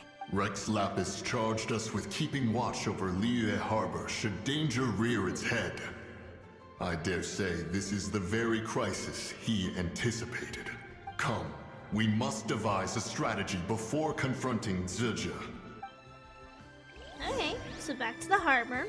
I do not wish it on anyone. My bird! The White Horse Adeptus? You mean the mysterious white mare that aided Rex Lapis during the Archon War? I love horses. Even if it's not her, there must be some connection. She always avoided us back then, and I never knew why. Rex Lapis's recent trip seems to be related to this person as well. Xianyun! Madam Ping! Xiao! Great! You're out here! Hey, bird lady. Nah. Ah, Traveler. It has been quite some time. Yeah, great to see you again, Xiao. Oh, happy Lanternlit, Paimon. Grandma. You're as lively as I remember. I trust things have been well. Sorry, Madam Ping. No time to catch up. Something terrible has happened. What is it? Has Mountain Shaper gotten himself into trouble? Mooncarver is here with you, but he is not. You explained the situation to the Adepti. The Wrath of Mint? That old fool dares to utter such nonsense behind one's back. Yeah, that's not really our biggest concern here. So, even a mere deadly self of the White Horse Adeptus was able to possess Mountain Shaper and affect his mind. No wonder Rex Lapis told us to gather here and await his orders. Mountain Shaper's cultivation is inadequate. He was caught unprepared. Were it one of us, Zhuge would hardly have found a vessel quite so ready for the taking. Ready for the taking. You said earlier. Where is Mountain Shaper now? I don't know. A question that hardly bears pondering. Obviously, he intends to plant mint in the vicinity of one's abode. Ah, then he poses no great threat. We might as well let him be. Once he fulfills his wish, it's possible that Zhuge will relinquish him of her own volition. Your ulterior motive is most obvious, That's Mountain true. Shaper. You two hope for Mount Outsong to be covered in mint. One can see it clear as day. Not to mention, deadly selves are born of malevolent human desires, and naturally pose a great risk to the form and mind of all living beings. We cannot let this go unchecked. Let me handle it. I have relevant experience and know how to deal with such situations. One has no doubt of that. Yet your involvement would likely end in armed confrontation. In one's own estimation, the time for such measures has not yet come. Before his departure, Rex Lapis knew that Zhuge was active in Liyue Harbor, yet told us only to wait. It would seem, then, that Rex Lapis did not believe extreme measures were warranted here. Yes, this is quite a peculiar case. After all, Zhuge's possession does not seem to come with ill intent. It's more like she's guiding those she possesses to fulfill their own wishes. There is another matter of import, however. I sense tremendous resentment emanating from her. What could be its source to render her so unable to find peace? The curse of time, the memories this body holds. She was talking about the White Horse Adeptus memories, right? From what the Traveler said, it seemed like she was about to explode with rage. But why? With Rex Lapis away, if we wish to understand that which occurred in the past, we shall have to ask her directly. She also mentioned the curse of time. What could that be about? Perhaps erosion. Oh, hey. Indeed. We are of the same mind. It's been a while since we mentioned erosion. I heard that ancient clans in the mountains once regarded the White Horse Adeptus as the daughter of time. It seems there was some truth to that, after all. The daughter of time. Cursed by time? Time does not treat everyone equally.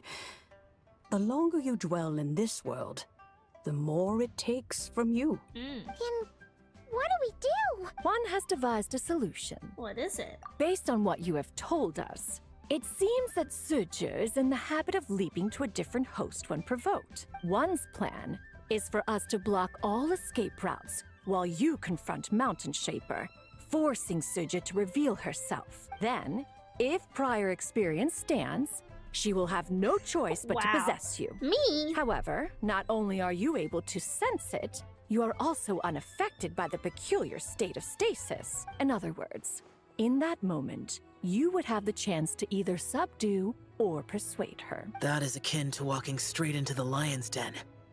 Allow me to go instead. Yeah, isn't this plan a bit too risky? Why doesn't Paimon try first? After all, even if she got possessed, it's not like she would pose a danger to anyone. Yeah, but she might eat so much she'll become a literal ball. Paimon's wishes aren't all food-related, you know. One would not suggest this course of action if one had any such reservation. Time and again, the Traveler has proved immune to Zhuge's influence. Consider for a moment why that might be. 'Cause I bear the moonlight's guidance? Oh, yeah. That's what the first deadly self told you, right? Perhaps your time in Nodcry left you with the blessing of the newborn moon goddess, Traveler. And this White Horse Adeptus clearly has a profound connection to the moon. Indeed. Indeed. I see.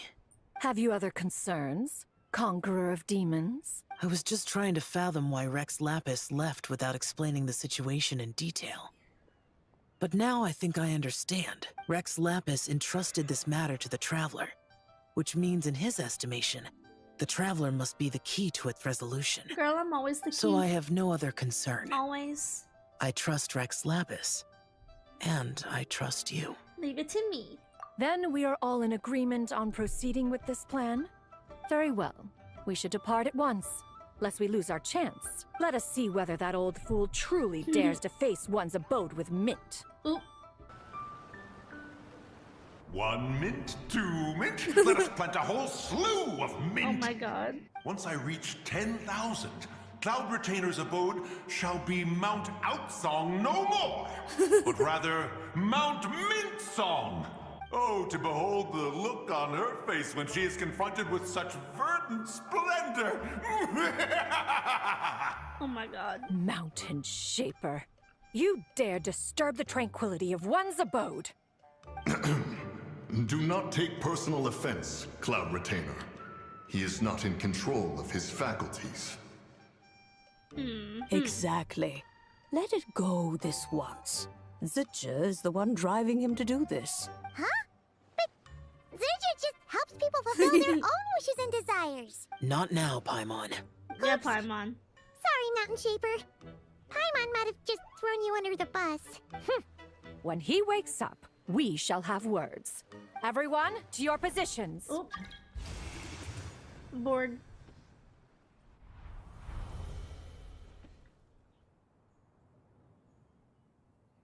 Be careful. I've got this. A pest? I must catch it. Again! Hey. Oh. Young one, it is you. Don't tell me. Cloud Retainer sent you? Yes, she told me to get rid of the mint. Ha! Such brazen insolence. And that includes your garden on Mount Hulao. Such presumption. Such boundless avarice. That wretched adept's impudence knows no end.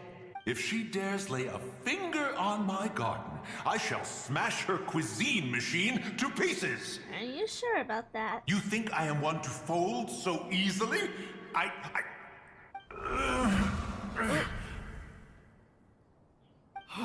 Insolent mortal! How many times are you gonna call me that? And again, you interfere in that which is beyond you. You make it exceedingly difficult to contain my rage. We need your help. You have no conception of that which you seek. It is forbidden! Forbidden? You know nothing of my past. My warning was given. The cost entwined with this is beyond what you can bear. I'm here because I want to know. I want to understand. Stubborn mortal! You could even say it's my wish. You...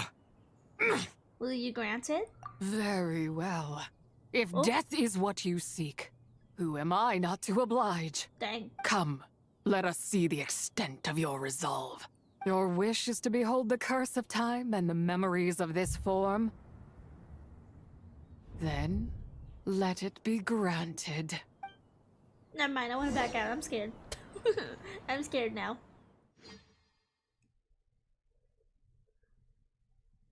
I'm scared. Why does she have red eyes? A little bit scary. Ooh, never mind. I like this place. Cozy. I'm walking on water. You who seek death, stand before me. What is this place? My prison. You're trapped here? I was merely a trace of impure energy within Zapai's immortal body. When her soul was shattered, it should have been the end of me, but then... the one who governs time descended from on high and froze the moment of her death. And so, I remain in this world, unable to find release. Was it Istaroth? A mortal who knows of her existence and would dare to speak her name. Who are you? I'm someone seeking your help. Help? No, there is nothing we can do for each other. Her power, the one who governs time, It has surrounded me ever since. A blessing and a prison, all at once. So you've been trying to break free? No. I have been asleep in this prison for countless years, until a familiar presence woke me. Then, through that mortal girl's eyes, I saw it. As pure and bright as ever, unchanged across the millennia. It was the moon. No wonder she took that picture of the Terrence. That place is called Chewong Terrace. Did later generations rebuild the altar in a new location? It looks just like the one used to honor Tsupai. Could it be that traces of what happened back then still remain in this world? What is it that happened? That memory is embedded deep within the essence of Tsubai's soul. It is one that should have been forgotten. Yet, it is precisely that which haunts my every waking moment, fuels my rage, and denies me a modicum of peace. Now you, a mere mortal, come to seek that which is forbidden. So, let us see whether the fire that fuels your ambition is a hero's wisdom, or a fool's courage. What do I need to do? I shall relinquish control over this body's curse, and let it devour everything within sight. Oh. Run as fast as you can, lest this prison become your grave. Look, it draws near. The river of time, come to sweep all into oblivion. A torrent of tears for the dead and departed. This must be the curse of time. I shall wait for you at the end, mortal. Evade being swept up in its waters, and I will show you What do you everything. mean? What do you mean? Fail, and we shall sink into oblivion together. Am I supposed to be running? Ah. What? I'm running. Oh, I hate this. Oh, I hate this. Oh, I don't like this. Oh, no, bro. Oh, no, bro. Oh, shoot. Oh, no, bro. Oh, no, bro.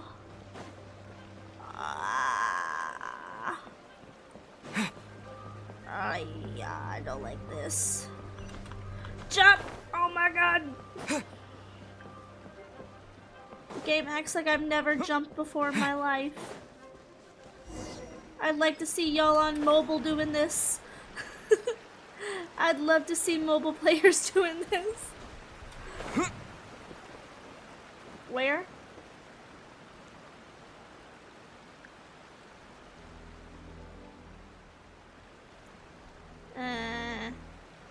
Okay, we're good.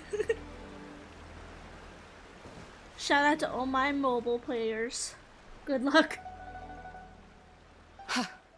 I did not expect that you would make it to the end. Girl, I used to play Geometry Dash. I can do anything. Well, I did it. Yes, it would seem even time cannot hold you back. In that case, perhaps this truth is one you can bear. Come, let your wish be granted. I want 5 million more that replenishes every day. That's my wish. Unlimited Primo Gems. That's my wish. Eternal, in radiant night. Huh? A maiden grants silk, soft and light. Ooh. Under moon iridescent, in night divine. A maiden grants fiber, for cloth so fine. Under moon of the frost, in night so great. A maiden grants tools to divine our fate. What are Mom and Dad doing? Shh, just make a wish. The kind Adeptus on the moon is listening. Oh. Wow. Look, it's Lady Tsubai. Wow, Lady Tsubai? Is she powerful? Of course. She taught us how to grow grain and beans, millet and rice, how to peel hemp and reel silk, spin thread and weave cloth. how to cut stone and build houses, cast bronze and forge tools. Dang.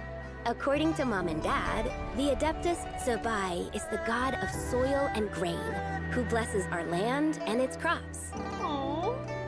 Huh? Lady Tsubai's leaving. It's all right. We just have to wait till next year. She'll be back. Oh. I don't think she'll be back. Yo. Mom and Dad are gone. What the heck? Why hasn't Lady Tsubai returned? I wasn't expecting this. We just have to believe. What is that? Oh, it's a nail.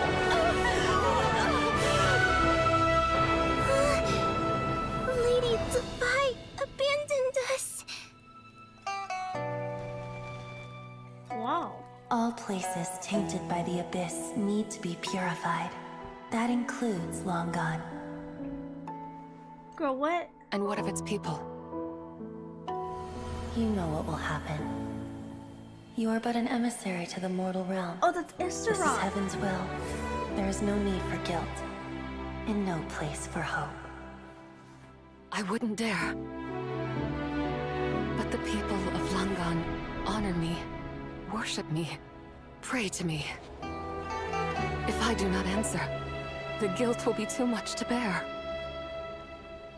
And if you do, you will meet the same end. Oh, she defied the heavenly principles. Then as their god, I shall die among them. Wow.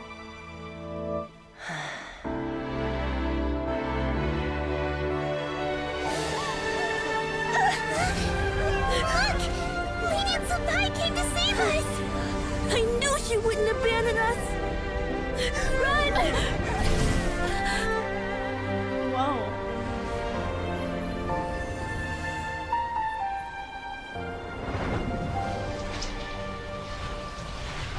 You have done enough.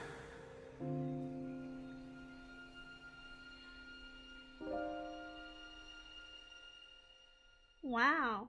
I was not expecting that. The truth. These are the memories that suffocate me where I stand and crush me under their weight. Okay, so it seems like her nation was infected by the abyss, and it seems like the nails, we know those nails have been in multiple places, like the mountain, also in the chasm, and it seems like it's confirming that is absolutely from the heavenly principles or from Celestia that's casting down these nails. But wow, that got dark so fast. But she sacrificed herself for her people.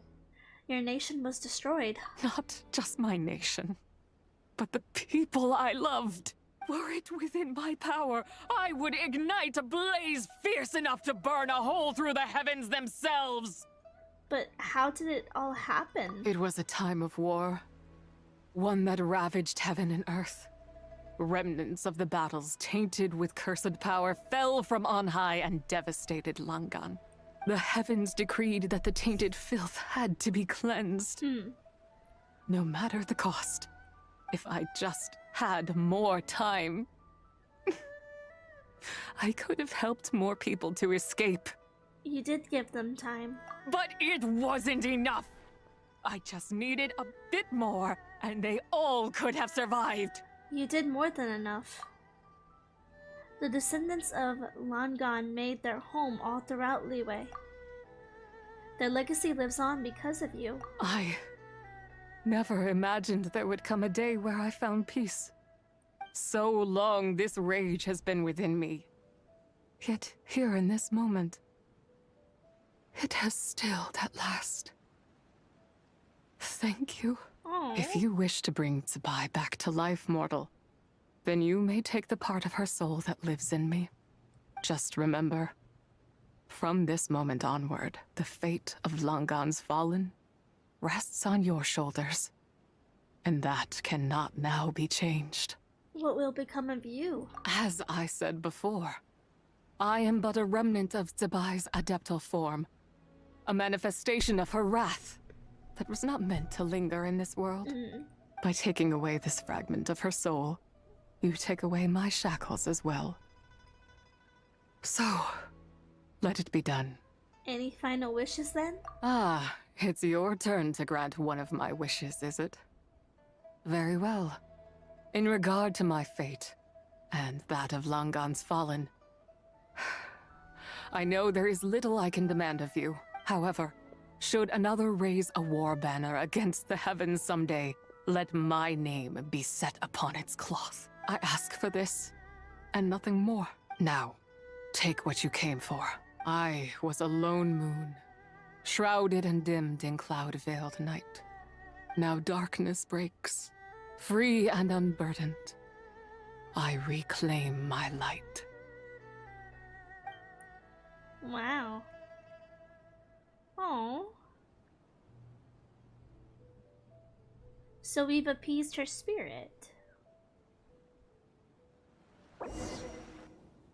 Okay, I guess we're gonna go back to tell everybody about it. That was actually really dark. I didn't expect that. That caught me off guard. Wow. Hey You guys. think I am one to fold so easily? I'm back. Ah, young one. What brings you here? My, what exquisite mint seedlings. Was it you who planted them? I had not taken you for one so versed in the horticultural arts. I must insist that you visit Mount Hulao. There is much we could learn from one another. Ah, but this is Cloud Retainer's abode. She does not appreciate the verdant wonder that is mint. We should leave at once. If she sees us here, there is little I can do to protect you. I wasn't the one who planted them. You weren't? Was it Mooncarver then? My, what nerve he has. It was you. What? Looks like Mountain Shaper is back to normal. Has the matter with Zizha been resolved then? Wow, that was fast. That took, what, like, a second? A second to us, perhaps. But for the Traveler, I imagine it felt much longer than that. She's gone now. One's plan was most successful then. And you're all right, Traveler.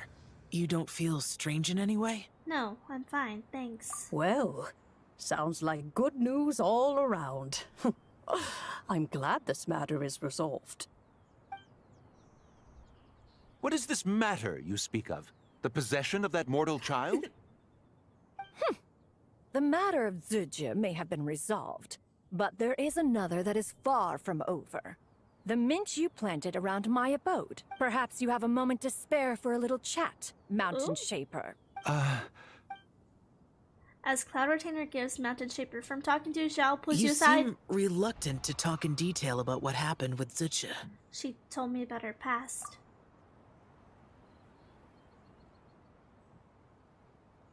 Don't worry. I won't ask you to reveal her secrets to me. And I doubt the other Adepti will either. Huh? You don't want to know what happened? The expression on your face. I know it well, Traveler.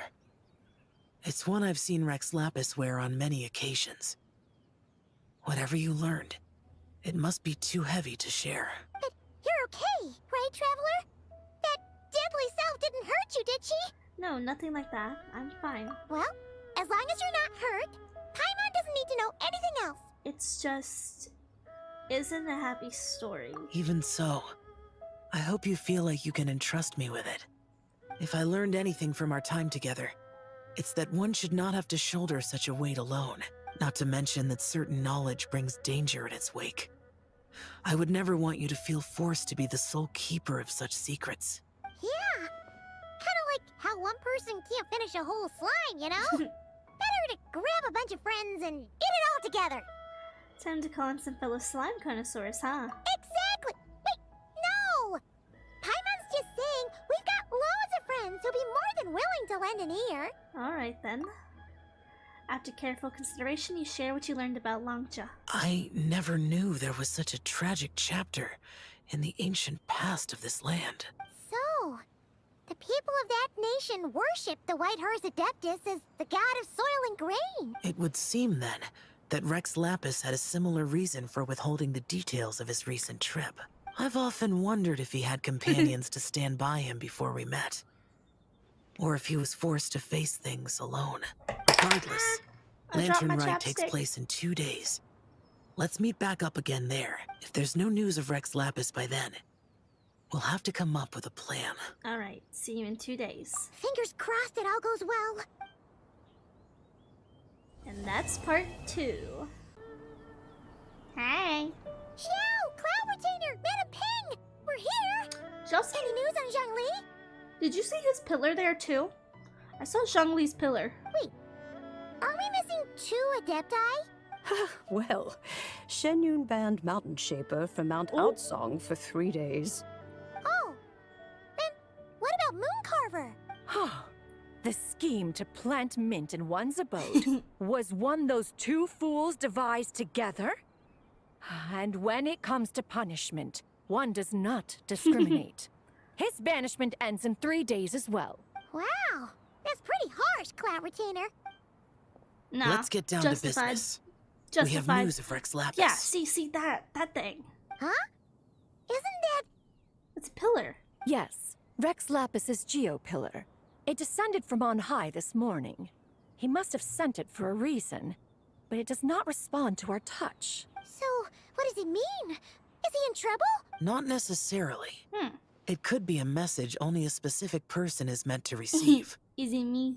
Traveler, you alone spoke to Rex Lapis before he left. Yeah? Oh, so it must be for the Traveler. Give it a try. Touch it. Ooh. You feel solid rock beneath your fingers. Come to the spring on Mount Qingse. I have left an entrance for you. An abode? Maybe, possibly. Well? Seems like he might be over at Mount Qingse. Just as one surmised. It seems that Rex Lapis will not countenance our involvement in this matter. That would not surprise me in the slightest. He's always had a soft spot for the Traveler, after all. But be that as it may, we have served Rex Lapis for millennia now. In other words, I'm sure this has nothing to do with favoritism. He's probably just trying to protect us. That's right. So you mustn't let your guard down, even if Rex Lapis is by your side. Don't worry, I won't. Alright, let's get going. We'll try not to keep you all waiting. Part 3, The Realm of People. Oh, hey. Took me right in. I didn't even get a chance to say if I wanted to go in yet. Well, Heh. Ooh. Oh, I'm just Aether right now. Oh, this is pretty.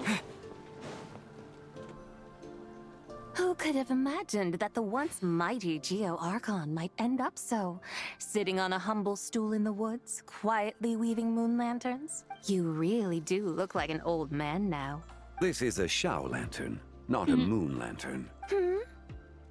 Oh, she's got the eyes, the right eyes? In ages past, when the gods waged war and the world was in turmoil, these lanterns were lit to guide fallen warriors back to their homes. So is this the actual, like, real version of her? Had you tarried in the mortal realm for but a little while longer, you might have become quite accustomed to them. Even so, it bears such a striking resemblance to the moon lanterns they used to offer up to the heavens. Could this truly be mere coincidence? Perhaps in some sense it is, yet in another, it isn't. For instance, who is to say that some of Langan's magnificent jade did not become part of the very foundations upon which Liyue Harbor now stands? It is conceivable that this ritual was transmitted in such a manner too. Now, let's not let ourselves get carried away. For all its splendor, do not forget that, in the end, even Langan could not escape its heaven-sent fate.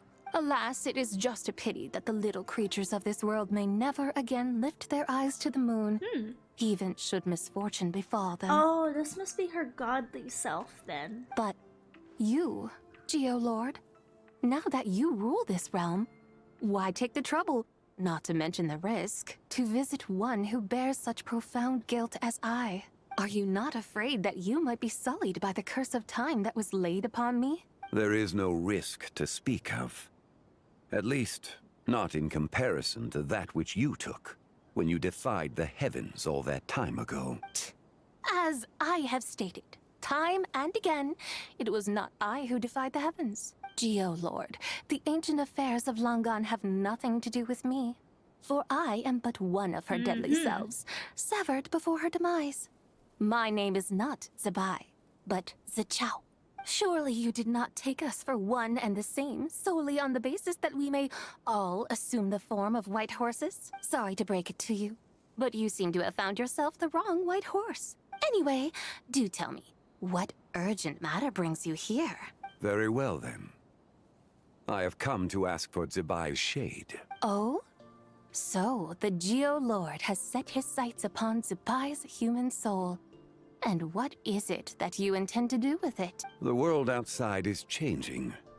With the new moon's birth, the confines of the Shadow Moon are gradually disintegrating. In other words, the heavenly soul is set to return. Consequently, strange phenomena have manifested within Langan's former domain, leading to the earthly soul's reappearance as well. The last of the trio, the human soul, is in your possession. I Fire Force, welcome in. Most intriguing.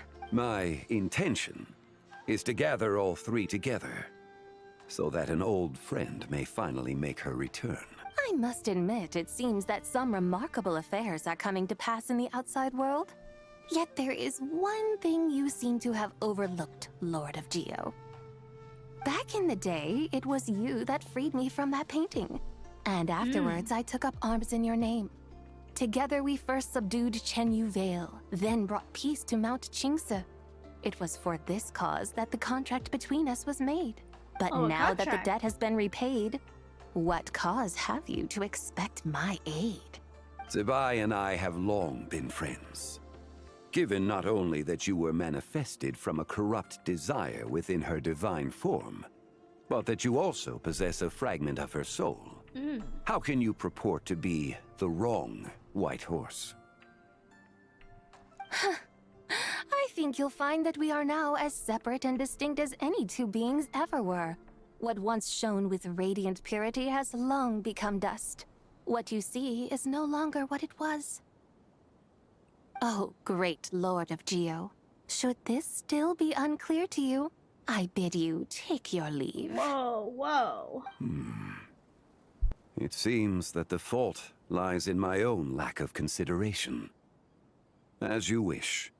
I shall let this matter rest. Wait! One moment, if you will. Should this not be your opportunity to propose a new contract? The part where you make me an offer I simply couldn't refuse?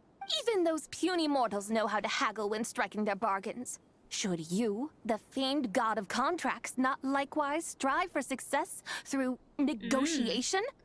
I feel like he's playing her a little. Come now, enough with the posturing. It's time to name your price. Very well. I had, in truth, prepared a new contract for your consideration. I knew you would not come before me unprepared. Yet, you should know that I want for nothing. For I live in the mountains, carefree and untroubled. Occasionally, I even find sport in teasing the mortals who stumble into my presence. Then why persist in telling them those ancient stories? I speak of what transpired before the sky collapsed and the earth sank into itself. That is merely my way of passing the time. And what of it? Would any believe, much less remember, the ramblings of a mountain hermit? Those tales have long since spread throughout the mortal realm. Who? Should my words prove insufficient, I invite you to see the world for yourself. To this end, I have found you a pair of trusty guides. The Lanternlit is presently underway in Liyue, and should prove quite intriguing for you. So this, then, is the contract you have prepared for me? Indeed it is. Think of it as a contract for a one-day festive excursion. Surely you do not hope to offer this in exchange for Tsubai's shade. The foundation of my very existence for a little excursion seems a little steep, wouldn't you say? Why not see for yourself? You can always decide afterwards. The final determination, of course, shall rest with you. Is that so? Then perhaps this deal might not be entirely off the table after all. Where then are these guides of which you speak? I see. Hey, it's Zhangli! Oh, we've been looking for you everywhere. We thought you might have gone missing. And this is? You're here. So these are my guides. Well, well. They certainly look the part, I'll give... Guides? Oh, you poor innocent little creatures. The benevolent Lord of Geo has sold you to me, which means that for the rest of this day, you belong to me. Wow. Sold us to you? Just what have you gotten us into, Zhangli? The situation is not quite as dire as that would sound. I ask only that you accompany my Adeptus friend on a tour of Liyue. And you'll help us after that? I would suspect that depends on how well you entertain me. Entertain you? Where would you like us to take you? Let us start with this Liyue harbor of which I have heard so much. Nowhere is quite so fascinating as a place teeming with little mortals. How come this Adeptus sounds so different from what Paimon imagined? Let's just play this by ear. Okay, we'll take care of it. Get ready to find out why they call Paimon the best travel guide in all of Tibet. I feel like that's debatable. I feel like that's highly debatable. Sorry, Paimon, but, you know, kinda true. You're a little bit wonky. Sometimes you don't even know where we're going, or how to get to where we're going. Look! We've arrived at Liyue Harbor! Not only is it Tibet's busiest port, it's also the beating heart of Liyue. So, dear Madam Adeptus, where would you like to go first? With humble fare and wine to sip, in comfort clothed and soul at ease, one eats, and all the heart's ills cease. So we're heading straight for the good stuff? I like food. Well, you're in luck, because Paimon's an expert when it comes to food. Girl, me too. There are two main cooking styles in Liyue. Li cuisine, which is all about mountain delicacies, and Yue cuisine, which is centered on seafood. The most famous restaurants are Liyue Pavilion and Shinua Kiosk. Oh, now Paimon's starting to drool. Guess our only option is to go try them both. 2 meals back to back. I won, look at me. Yeah, sounds a little bit different for sure. Both sound like excellent options to me. Are these the kind of establishments that most people might visit on a regular basis? Kinda. Not exactly. Both Li cuisine and Yue cuisine are known for their pricey ingredients. Definitely not what you'd call the budget options. But don't you worry about that. Just think of it as Zhangli's little treat. Kind of putting Hu Tao in a tough spot there, Paimon. Come on! Aren't you supposed to be pals with Hu Tao? Paimon's sure we can afford to spend a little more of her mora at least. Just looking for an excuse to gorge yourself at someone else's expense, huh? Hey! All Paimon wants is to provide our Adeptus with the best possible experience here. Don't you want that too? Both certainly sound like worthy choices. Just now, though, I happened to see a porter pass this way. Where might individuals like him go to eat? Ooh. A hungry porter, huh? Yeah. Oh! Paimon knows just the place! One-man restaurant. Yep. Nothing fancy schmancy there. Just tasty dishes made with simple ingredients in a variety of different styles. Most importantly, it's great value for money, too. No wonder everyone loves it, huh? Oh, and the owner happens to be a good friend of ours, too. One mean restaurant. Yes, even the name itself feels lively and down to earth. All right, let's make it our first stop. Yippee! That's a great choice, too. Alrighty, let's head over there right away. Paimon can't wait to dig in. Wamin Restaurant, here we come. Nice. Ooh, looking forward to Master of Puppet. Ooh, nice. Oh yeah, the Fortnite collab too. Lots of fun stuff coming. Let's see. I love how they decorate it. It's just so nice. Looks so pretty. Here we go.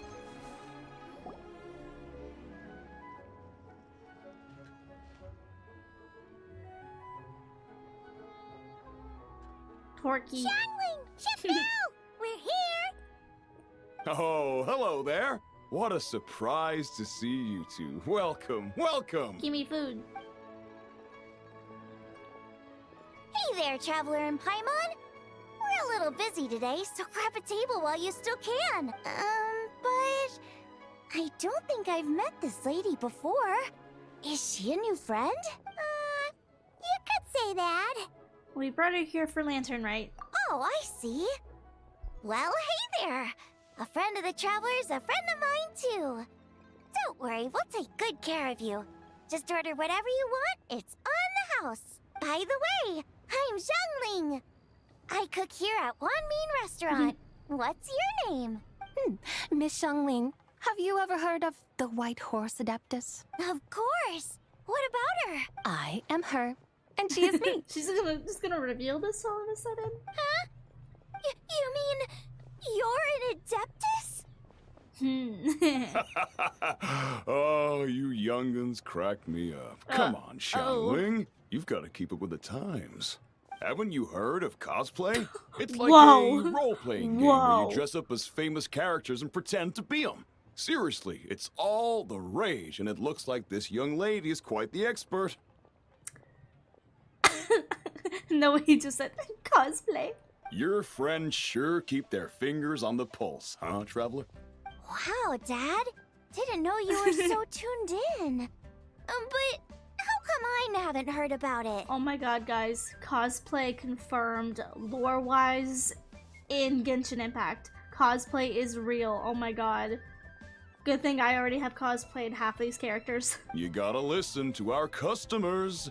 Didn't I tell you to spend less time chasing after wild vegetables and more time making friends? You're even more out of touch than I am. Whoa, Grandpa. Hey, I like making friends too.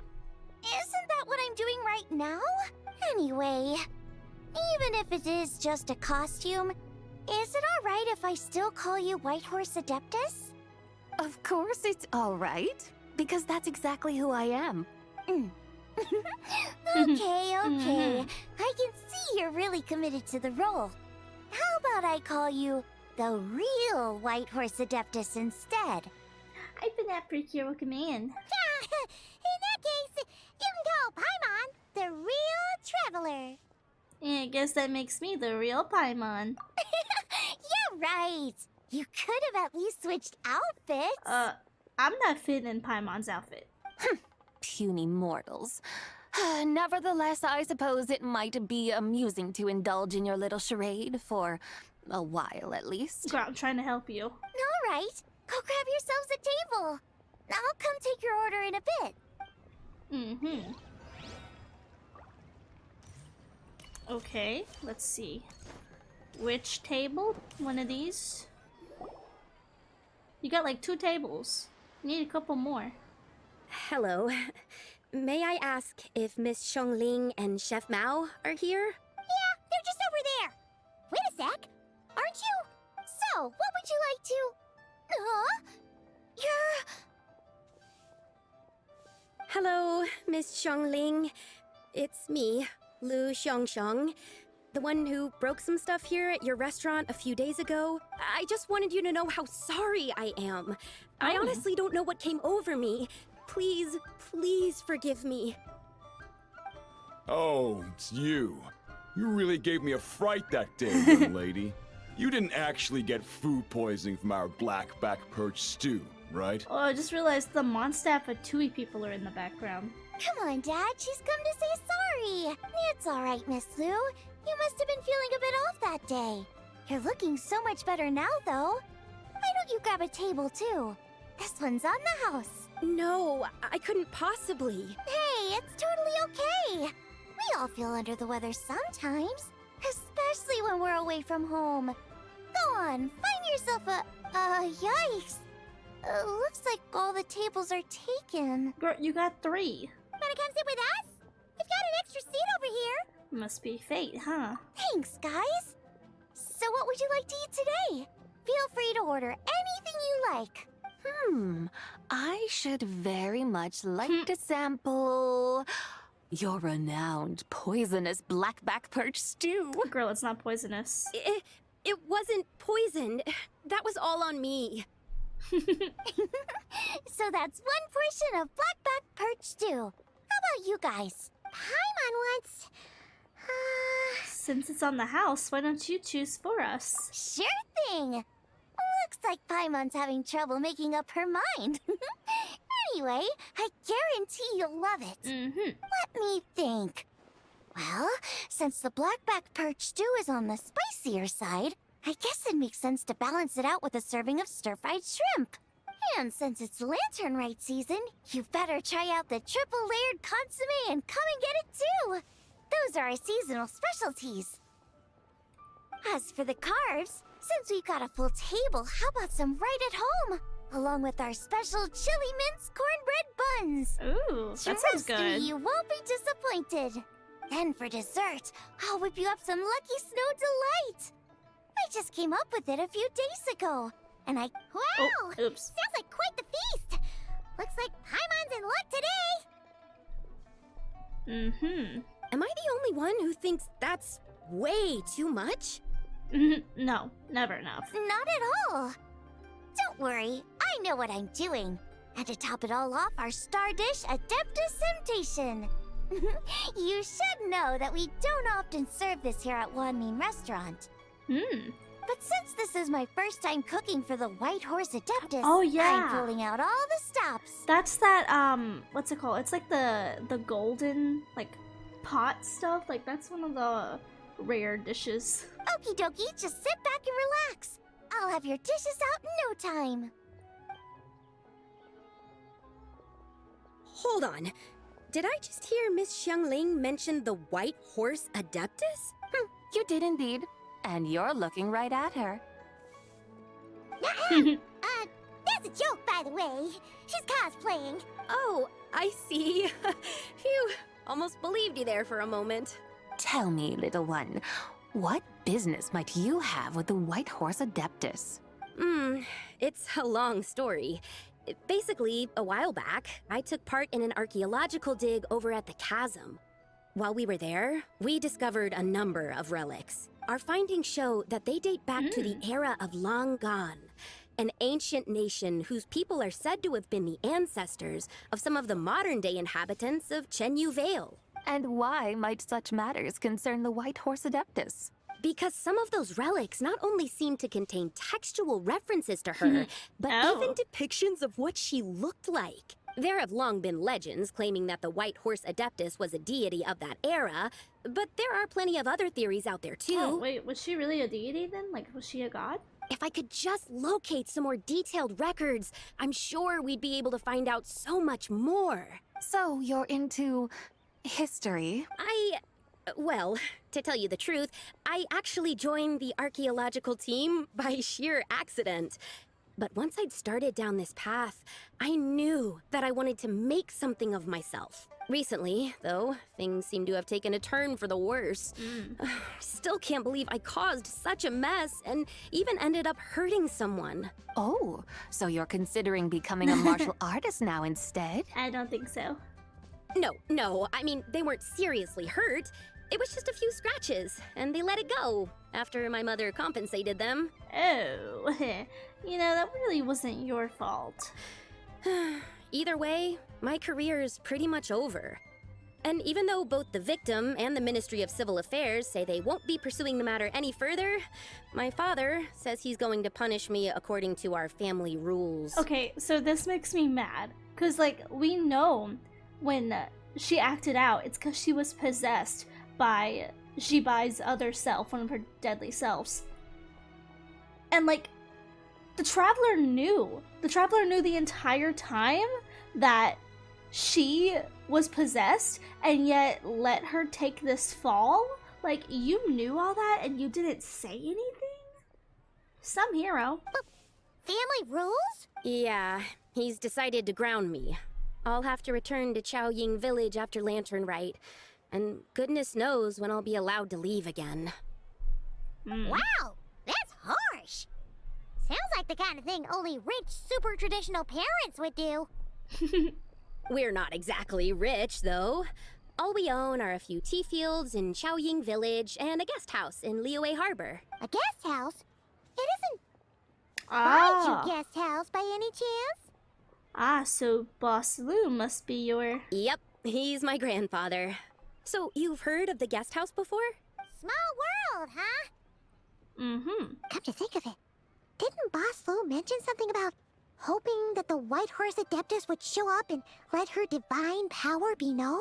Well, she showed up alright. Sure, but Paimon's guessing this wasn't exactly what he had in mind. What, didn't he say something about his grandson? This ain't his grandson, this is his granddaughter, so, Shush, keep it down. Little one, it sounds to me that your family is rather well off after all. What then drew you to archaeology? Why subject yourself to such unnecessary hardships? Even if I stayed at home, there's no guarantee I'd lead a nice, easy life. Just look at my father. Recently, my grandfather put him in charge of the guest house, and he came up with a bunch of ideas right away, starting with changing its name. Oh, yeah. That didn't turn out well, though. My grandfather yelled at him for days, even calling him a bad son, and they still haven't let it go. Oh! Paimon thinks we might have heard about that too. Long story short, being dependent on others is never fun. You just end up being completely under their thumb. That's why I want to make it on my own out here, no matter how hard it is. After all, as the saying goes, to rise above others, one must endure the hardest of hardships. What's so funny about that? You poor, innocent little creatures never fail to amuse me. To think you would endure all manner of hardships in your brief time on this mortal plane, and all that merely to rise above others. I would have thought that the wiser path would be to simply roam this world as I do. Huh? Tell me, what is it that you truly delight in? Archaeology? Martial arts? Tea planting? Or perhaps the keeping of a guest house? What I delight in? Yes. Surely there must be something you don't find quite so exhausting. Whatever delights you should not feel like a burden. But do things like that really exist? Of course! Take Miss Xiangling, for instance. I defy you to detect even a hint of hardship on her face when she wields her walking spatula. So, since it seems you are resolved to tread the rocky path, you should strive with all your might to pursue that which brings you delight. You mean, like cosplay?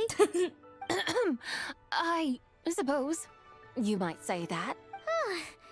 Looks like the White Horse Adeptus is really getting into her role. I think I get what you mean then. Maybe I should have a chat with Miss Xiangling before I head home. Okay, everyone. Sorry to keep you waiting. Here's your food. I don't think she knows what she wants in her life. Wow. It all smells so good. Is that a shrimp? I would like to have that. Ooh, finally! I get to try that famous poisonous stew. Hey, didn't you hear what Shang said? It wasn't the stew. If anyone's to blame, it's that other you. What's up? How fiercely this mortal fare burns upon the tongue! She's crying. Is it really that spicy? I love a good spicy. You and the others devour the food set before you. Once you've finished, she stays behind to ask Xiangling, then when the rest of you streets to discuss the next stop of your Liyue tour. I can't read that fast. My goodness. Most satisfying as poisonous stews go. So, where to now? Time, I think, to seek out some diversion? Oh, there's plenty of entertainment options in Liyue. Paimon will tell you that. The locals like to drink tea, walk I like their tea pets, too. play chess, watch operas, attend storytelling performances. Storytelling performances? You know, like listening to people telling stories. They're usually based on old Liyue legends, just like their operas. Stuff like The Divine Damsel of Devastation, Through the Eyes of a Dragon, or The Sanctification of Tao Do. What about the story of the bright moon that sits in the sky above us? Paimon doesn't think she's heard that one. Still, the moon does come up quite a lot. It's even in the name itself. The Yua in Liyue actually means moon. Since we're on the subject, you like telling stories yourself, right? Why don't we go check it out? In that case, I'll have to trouble the two of you to lead the way. Awesome! Let's go! Third round knockout, here we come! Here we come. Nice. Okay, let me catch up on chat a little bit. Oh yeah, Precure Talk. Let's see. You know, I've never actually played Fortnite or Overwatch. Never actually played those games.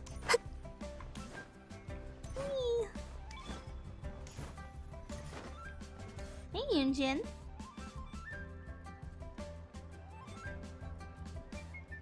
What a tongue twister. I'd have made a complete fool of myself if I tried to say it on stage without practicing it first. Huh. Call yourself Iron Tongue, Tien. Wobbly Tongue, Tien, more like. Whoa. I used to have that problem a lot. But if you just take your time to grasp the meaning and commit it to memory, you'll be able to say it smoothly in no time. You're right, Miss Yoon. I'll give it another try. Hey, Yunjin! Fancy seeing you here! What are you two talking about? Ah, Traveler and Paimon, we meet again. And who, may I ask, is this? You may call me the White Horse Adeptus. The White Horse Adeptus? She's not really an Adeptus. She's just cosplaying as one. I see. Well, it certainly looks like a lot of fun. Oh, funny you mention it. This type of thing is actually something I'm quite familiar with. Once, to perform Through the Eyes of a Dragon, I decided to imagine that I was Rex Lapis himself. It was the only way to truly inhabit his mindset and understand his resolve to quell those demons. Sounds like you just wanted an excuse to feel all big and powerful. Hey, that's... You just don't understand how inspiration works. You're one to talk. Paimon's traveled all over with the Traveler, and she's seen things that would make your jaw drop. That is true. All right, then. Since you claim to be so knowledgeable, why don't you prove it by reciting an ancient poem? An ancient poem? Which one? Ha! See?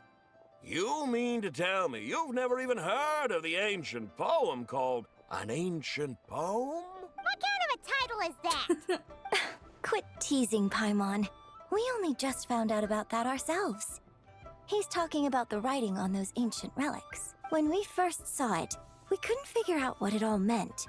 So in the meantime, we decided to just refer to it as an ancient poem.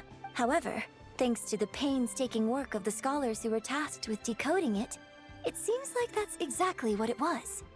Or rather, an ode offered in veneration of the moon and the White Horse Adeptus. Oh yeah! Didn't Kuching mention that before? It's got something to do with Longon, right? That is correct. The Ministry of Civil Affairs has issued a notice stating that, although it is true that the moon may disappear tonight, we should be in no danger. In other words, there's nothing to fear. But if you're worried, we can always take a leaf from the Book of the Ancients. By reciting this poem, I mean, and calling for the White Horse Adeptus's aid. If we do that, I'm certain she'll protect our moon and keep us safe. Oh, seriously? Paimon has to get a look at this. Ooh, okay. An ancient poem. Under moon eternal and radiant night, a maiden grants silk soft and light. Under moon iridescent. Oh, wait, whoa, it's the moons, yo. Those are the moons we know, sorry. Under moon iridescent, in night divine, a maiden grants fiber for cloth so fine. Under moon of frost, in night so great, a maiden grants tools to divine our fate. The fields are plowed, the seeds are sown, and from the earth life is grown. The seedlings stretch, the crops do rise, and all unfolds before our eyes. Fruits are gathered, sweet wine is poured, these gifts we offer to our Lord. Pure as heaven, so fair and bright, she shines as light in this dark night, and with her does this wish take flight. Under moon eternal, in radiant night, a maiden grants silk, soft and light? What in Tibet's that supposed to mean? You know what? I do need some moon emojis. Under moon iridescent, in night divine. Blah blah blah, something cloth so fine. Something about fields being plowed. Something else about seeds being sown from the earth. Seriously? What is this? The fields are plowed, the seeds are sown, and from the earth, life is grown. Whoa! You did that without even looking! Bravo! Bravo! We have an expert in our midst. Looks like this young lady really does know her role inside out. If I didn't know any better, I'd have taken her for the real deal. That's because I am the real deal. That's the spirit. This is exactly the kind of mindset I was talking about. Behold, mortals, I am none other than the indomitable Rex Lapis himself. Kneel before my godly splendor. Believe me, young lady, I know exactly why you do it. Back in the day, I was just like you. Yo, he was a cosplayer. I must say, you are rather amusing as mortals go. Miss White Horse Adeptus, it is a great pleasure to make your acquaintance today. I have some questions regarding the poem, and I was wondering, perhaps, if you might be able to shed some light on it? You want me to explain the full meaning of its verses? Your guidance would be much appreciated. Fascinating. Tell me, do all the people of Liyue still express such reverence for the ancient ways? Well, it's true that we hold a deep fondness for our history, but it is hardly our only pursuit. One of my good friends, for instance, is even more devoted to the modern Fontanian art of rock and roll. Exactly! And don't forget, great practitioners of the role-playing arts walk among us too. People like me and you, young lady. Yes. So rather than placing too much emphasis on our reverence for the ancient ways, it might be better to say that here in Liyue, 100 passions bloom, each with a voice of its own. I see. Then, I suppose it wouldn't do any harm for me to enlighten you. In truth, it is but a simple poem of blessings. Its meaning is this. As the eternal moon rises in the night sky, a maiden adorned with lustrous jade descends upon the earth. She blesses the kudzu vines and mulberry leaves, so that they may be used to make coarse cloth that is nevertheless soft, light, and comfortable to wear. As the iridescent moon rises in the night sky, a maiden adorned with lustrous jade descends upon the earth. She blesses the kudzu vines and hemp, so that they may be used to make fine, luxurious cloth. As the frost moon rises in the night sky, a maiden adorned with lustrous jade descends upon the earth. She blesses the mugwort and artemisia, so that they may be perfect for divination. So she really did come down from the moon? She shows the people how to use the plow and spade to purge the land of weeds, till the soil, and heap up the earth to make it fertile. Then with the hoe, she teaches them to sow their grain, bestowing the promise of life upon every seed. She blesses the millet and the beans, ensuring that their stalks and vines stretch forth without end.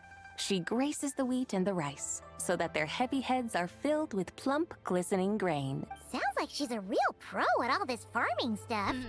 The fruits of the field are harvested and brewed into sacred wine for honored guests. This we reverently present to the divine maiden, with every ceremonial step flawlessly observed, so that she may witness the depth of our piety and respect. Oh, divine maiden, how can your graceful presence in the sky not seem like that of a fairy descending from the heavens? Oh, divine maiden, how does your pure and radiant form not resemble the guardian spirit of our land? I send my heart's desire, ascending to the heavens, beseeching you to grant us good fortune and blessings in the coming year. Huh? So, that's what it's supposed to mean? I find myself speechless. moved beyond the power of words to convey. Oh, young lady, you have shown me the heights to which a true role player might aspire. Not the role playing Genshin. A truly remarkable performance. I did not anticipate that anyone could unravel this poem with such depth and clarity. And so soon after the Ministry of Civil Affairs noticed, too. I'd even begun to consider myself somewhat versed in the matter. But as they say, there's always someone more knowledgeable out there. Allow me to extend my thanks to you, Miss Whitehorse Adeptus. You are far too humble, young one. I must confess, it is I who have been surprised. Not only by you, but also by this Liyue harbor of the present day. Ah, so you're not from Liyue. And what, may I ask, has surprised you about it? Oh, it's nothing really. Just some old memories scattered here and there. Very well, my guides. I suppose it is time we set forth on the next part of our excursion. I'd like to go see that wharf now. What say the two of you? No problem. We'll take you wherever you want. Oh, leaving so soon? Before you go, allow me to introduce myself. I am Yunjin, director of the Yunhan Opera Troupe. May I ask your name in return? My own name is scarcely worth mentioning, but since you asked, perhaps I'll tell you the title of that poem instead. Huh? So, it isn't actually called an ancient poem? Of course not. Its real title is Odes of Long Zabai. Odes of Long Zabai. All right then, until we meet again. She's so silly. She's so silly in this form. Oh my god. My goodness. Let's see. Let me catch up on chat. I'm thinking that this Precure season looks better than you and Idol. Same.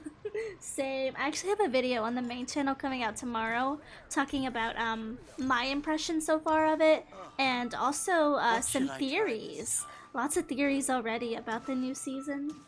Cure Answer's giving me flashbacks of Cure Coral. Exactly. That's what I think too. Because, you know, she's mostly purple, but she's got like a little bit of like yellow in her. But oh my god, I love her hair. At the bottom, she's got this like really pretty like purple hair that turns into upside down pink hearts. It's so cute, and I would love to cosplay her. I'm currently working on a revamped Kyriel cosplay, but I'm a little bit like scared to like mess with like hair and stuff. So like I have no idea how anyone would do hair for I almost said Cure Coral for Cure Answer, but she's so cute. Thank you for the twinkle one.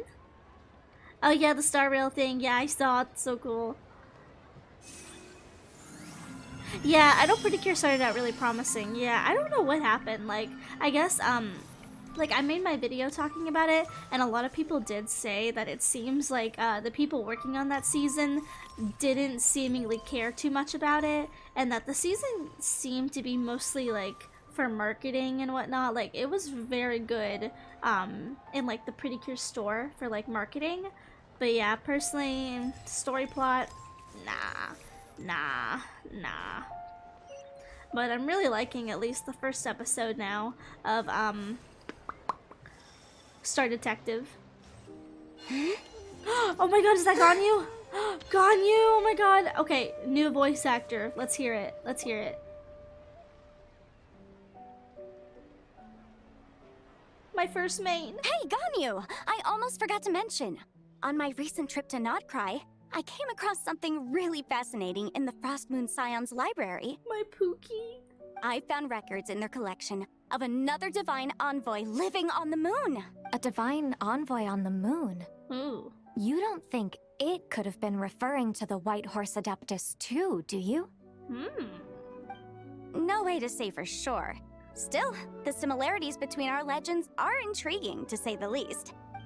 Isn't it amazing? Especially when you consider how far apart we are. It truly is. We might live in different lands, but when we look up at the night sky, we all see the same moon and stars. Right? It's like we're all bound together, no matter where we are. When you think of it like that, it's almost as if our friends from other nations will be right here celebrating with us. Isn't that a wonderful thought? No wonder you were so excited to go see the giant lantern when you first got back. Sounds like you're a real fan of the White Horse Adeptus, huh? Okay, you know what? I actually do kind of like her new voice actor.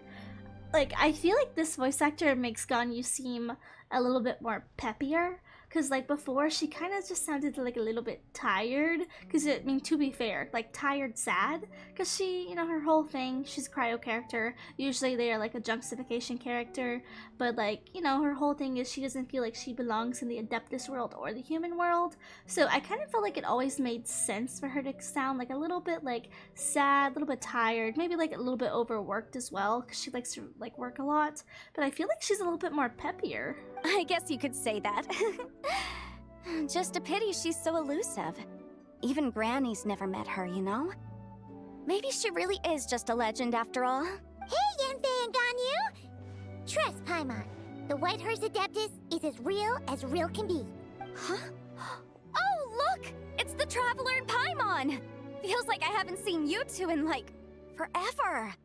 Happy Lanternlit. It's so good to see you again. Hey, you two. Happy Lanternlit. Yeah, she sounds so much more peppier. Happy Lanternlit. Did I hear you right just now, Paimon? Does that mean you've actually seen the White Horse Adeptus? She's right here. She has indeed. And now, so have you. And you are? Why, who else? The White Horse Adeptus, of course. Could you maybe start with something else next time? You're the White Horse Adeptus? She's cosplaying as the White Horse Adeptus. That's right. Allow Paimon to introduce you to our new friend, Zichao. She's been low-key obsessed with cosplaying the White Horse Adeptus ever since we met her. I see. Well then, greetings, Miss Zichao. My name is Yanfei, and recently I've been low-key obsessed with learning everything I can about the White Horse Adeptus. Low-key obsessed. I'm sure the two of you will get along like a house on fire. Oh, and by the way, I'm Ganyu. So, Miss Zichao, you must be here to see the giant lantern too, right? A horse-shaped Zhao lantern? Is that what I think it is? Hi, Jack. Welcome in. That's right. A lantern made to honor the White Horse Adeptus herself. Isn't it gorgeous?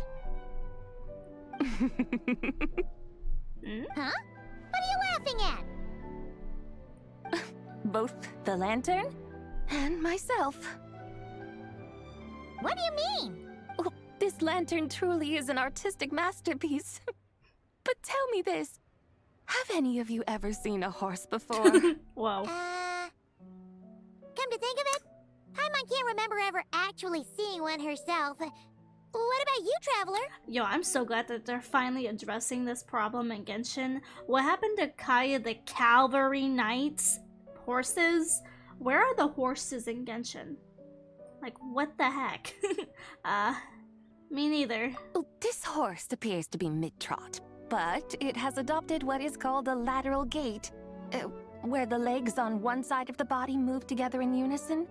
A rather rare sight indeed. Just now, I suddenly pictured myself, I mean, the White Horse Adeptus running the same way. The image was so absurd, I could barely contain my mirth. Oh, really? I never knew that. You learn something every day, huh? Thanks, Jack. Hope you have a good day at work, too. Hi, Tommy, too. Welcome in, welcome in. Oh, come on! It's basically a giant piece of fan art! Who cares if it's different than the original? So why laugh at yourself? I was merely laughing at my own ignorance. I came here thinking that the White Horse Adeptus's tale had been long forgotten. Yet here I am, gazing upon a lantern made in her honor. Well, you couldn't have been more mistaken. There are so many tales about the White Horse Adeptus, I'm starting to lose count.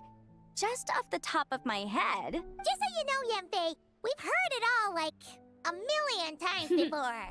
Aha! But there's one thing I can guarantee that you haven't. Huh? You mean, like, a new chapter of her stories come to light? Mm-hmm. And I heard it from Ganyu just yesterday. Hey, why don't you share it with the others? Sure, no problem. Where to begin? Do you guys still remember what Liyue's Moon Chase Festival is about? Of course! It's a festival held in honor of the Stove God. Woba! That's right.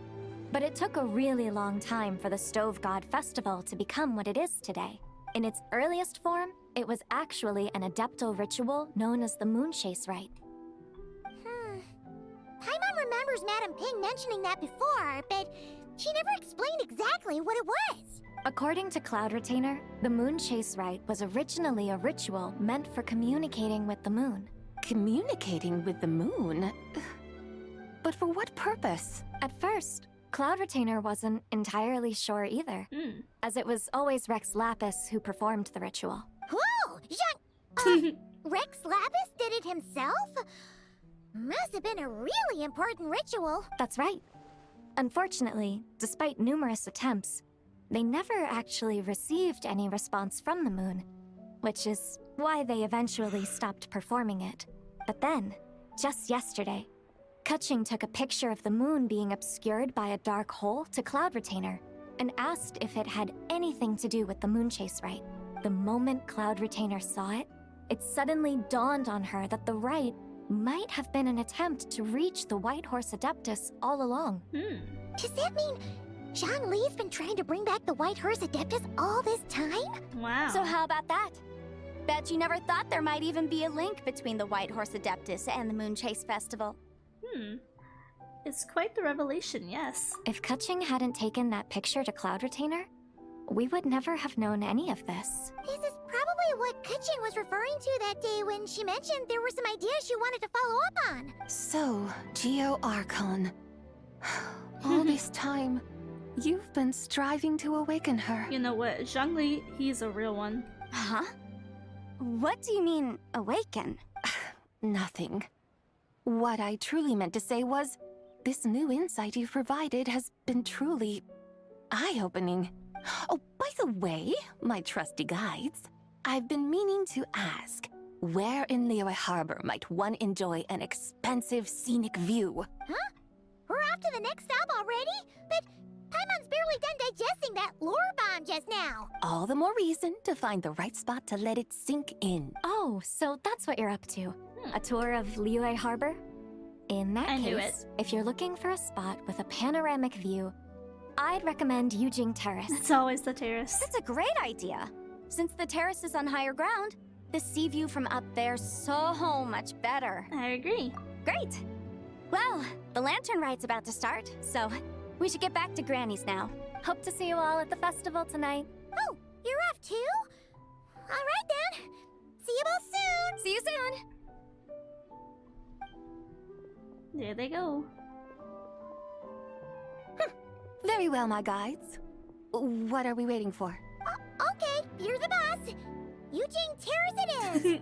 After all, the customer's always right. Hold on a second. Something else you needed to do? Let's take a photo here in front of the giant lantern. Oh, Paimon likes that idea. And what, may I ask, is a photo? I was gonna say, she has no idea what a selfie is. It's this awesome invention that lets you record moments in the blink of an eye. Except, you've gotta try not to actually blink. Oh? What must I do in preparation then? Nothing. All you gotta do is choose a pose. The Traveler will handle everything else. Come on, let's give it a try. Oh, she's so cute. Look, we got a great picture.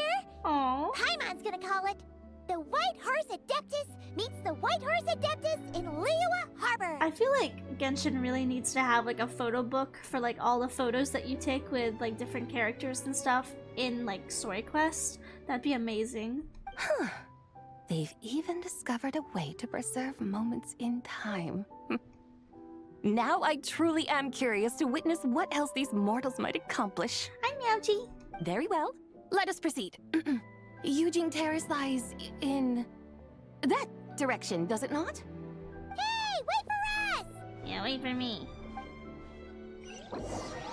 Yo! how it go. It go good? It go good. Hope you're doing good. Whoa. Truly a marvelous view if ever there was one. It seems the charm of this Liyue harbor is only heightened by the sun's dying light. And soon, people will start releasing their Xiao lanterns to mark the most important day of the year. Practically everyone will be with their friends and family, eating a big meal, chatting, and even setting off fireworks. Trust Paimon, it'll look even more amazing then. What do you say? Want to stay to see that? What'd you call me? Nerd, stinky, smelly, butt face. You know what? Somebody, can I get a ban? I'm just kidding, but... Meowchi, I swear to God. You know what? You know what? I'm gonna find your IP address. No need. Let us bring this weary day to a close. Weary day? You mean, you didn't enjoy your tour? I had imagined you would arrange for me to witness some grand spectacle. Perhaps the descent of divine beings, the manifestation of the sacred before mortal eyes, or the appearance of a selfless hero come to aid the helpless and downtrodden. Or, should that not come to pass, then at the very least, spend a little more coin. For that, it seems, is how one finds true enjoyment. Alas, but there was none of these. Instead, we merely filled our bellies. She doesn't listened like to it. tales and gazed upon a crude imitation of my likeness. And now the sun begins its descent. Gonna make a Google Doc. I'm gonna make a Google Doc about Meowchi, and it's just gonna say stinky butt face meow meow. Just over and over, copy and paste it over and over and over again. What a day of quiet tedium. And then I'm gonna put in it, likes to torment everyone in repo. Well, we're so sorry. If we'd known that was what you wanted, we'd have done it all differently. It's all that Jiang Li's fault for not making the customer's requirements clear. Well, it's too late now. Do you still believe I would part with that soul fragment, now so intertwined with my very being? Wow, what is that thing on my screen? Why was it doing that? Quit scaring Paimon already. I knew you were the more astute of the pair. I'm never gonna financially recover from this. Huh? You were just trying to scare Paimon? It seems the realm of the Geo Archon has a way of making one more stony-faced. Stony. So, you were just pulling Paimon's leg? Of course. I was merely engaging in a little banter with the two of you. Long ago, I shared tales with various mortals who chanced upon my mountain abode. Never did I imagine that those stories would endure. It seems I greatly underestimated them. Perhaps, as your Geolord said, a few pieces of ancient Langan's magnificent jade have truly become part of the very foundation of this land. So, you've decided to help us? Again, that goes without saying. I made up my mind some time ago now. Oh. Yeah, sure thing, Meowchi. Hope you have a good time. I think I saw that you were gonna stream too, so have fun. Thanks for dropping by. And when was that exactly? When I beheld a rather intriguing scene as I set foot in this city. I saw porters passing through the alleys, setting down heavy wooden crates from their weary shoulders. Peddlers pushing carts as the kites and lanterns upon them rustled gently in the breeze.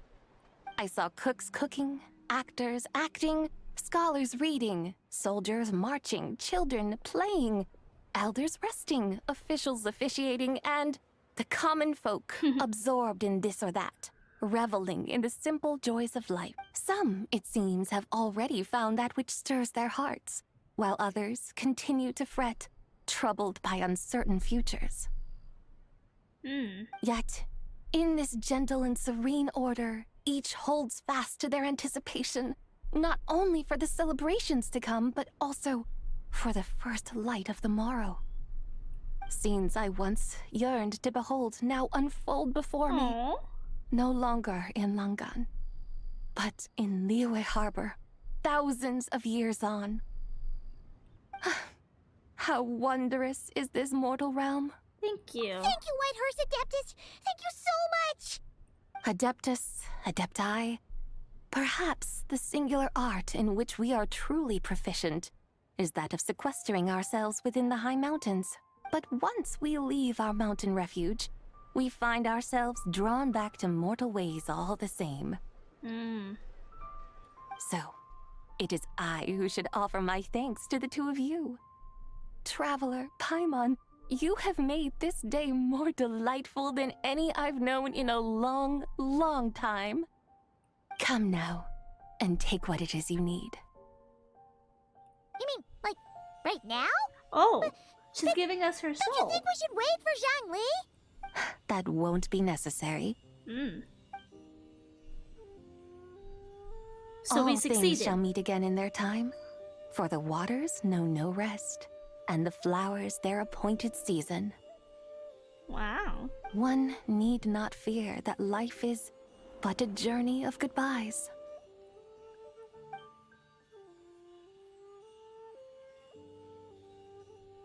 Is she gone?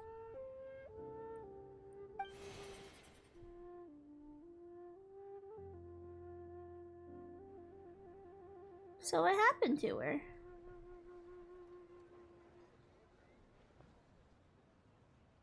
Yes. Oh, hey. She's gone. A deadly self is formed from the body's impure vapors, so naturally it cannot survive long in this world. Had it not been sustained by the remnant of Zibai's soul, it would have faded away a long time past. Now that the remnant is gone, it has severed its ties to the mortal world. Zhangli! When did you get here?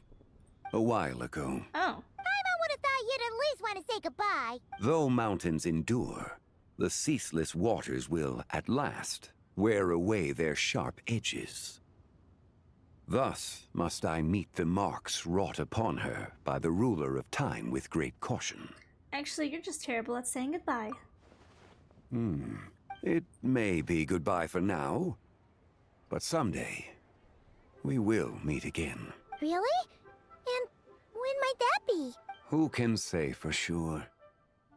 Years and years from now, perhaps. Or maybe tonight. Huh? At the Lanternlit. Ooh. Are you saying that if the White Horse Adeptus were to be resurrected, she'd still have the memories of the three deadly selves? That she'd still remember us? We will find out soon enough. Oh. So she's gonna get resurrected tonight then. It is time. The rite is about to begin. Look at all the pretty lanterns. Ooh, cutscene. The rite is about to begin. Is the moon really gonna disappear? Got your lanterns ready, everyone? All set. Might be about time to put eyes to the sky. Wouldn't you say, Tianquan? Look. When the sun's out, eat the sun. When the moon's out, eat the moon. Oh my god. Whoa, is this the lunar eclipse? Under moon eternal, in radiant night, a maiden grants silk, soft and light. Under moon iridescent, in night divine, a maiden grants fiber for cloth For so you. fine. Under moon of frost, in night so great, a maiden grants tools to divine our fate. There she is. The fields are plowed, the seeds are sown, and from the earth, life is grown. The seedlings stretch, the crops do rise, and all unfolds before our eyes. Fruits are gathered, sweet wine is poured. These gifts we offer to our Lord. Pure is heaven, so fair and bright. She shines as light in this dark night. And with her does this, wish take flight. This art style is so Devoted pretty. soul, scattered and unbound. Let this lantern guide you home. By its light be found.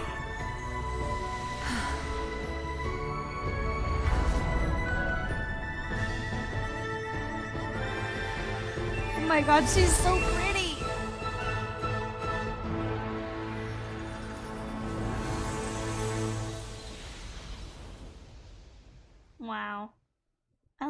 love this art scene. That was so good. Did we do it? Do we finally get to meet the real White Horse Adeptus?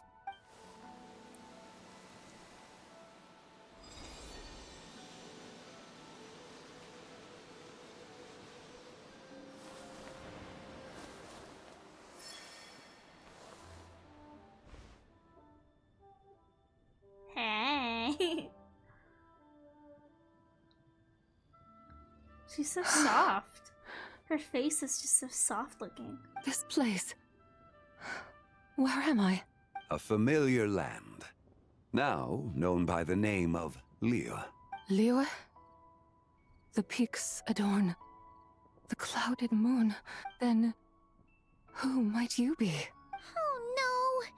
She seems to have lost all her memories after all. And those countless lights in the sky. What are they?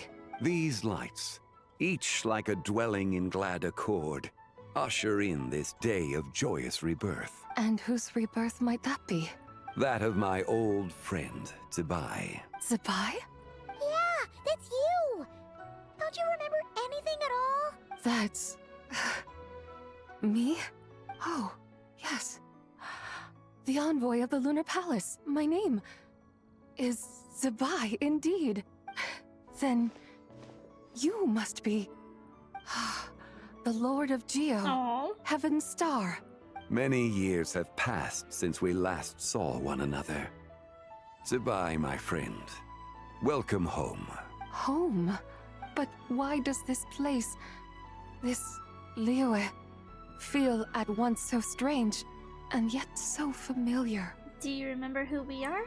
Who you are? Who are you? Ah, yes, I remember now. No. You are that young Wushu dancer, the one who seeks disciples. No. How fares your quest for disciples? It must have yielded a truly prolific body of students by now, I trust. Hey, you've got it all wrong! You're talking about gowning! Hmm? But I could have sworn...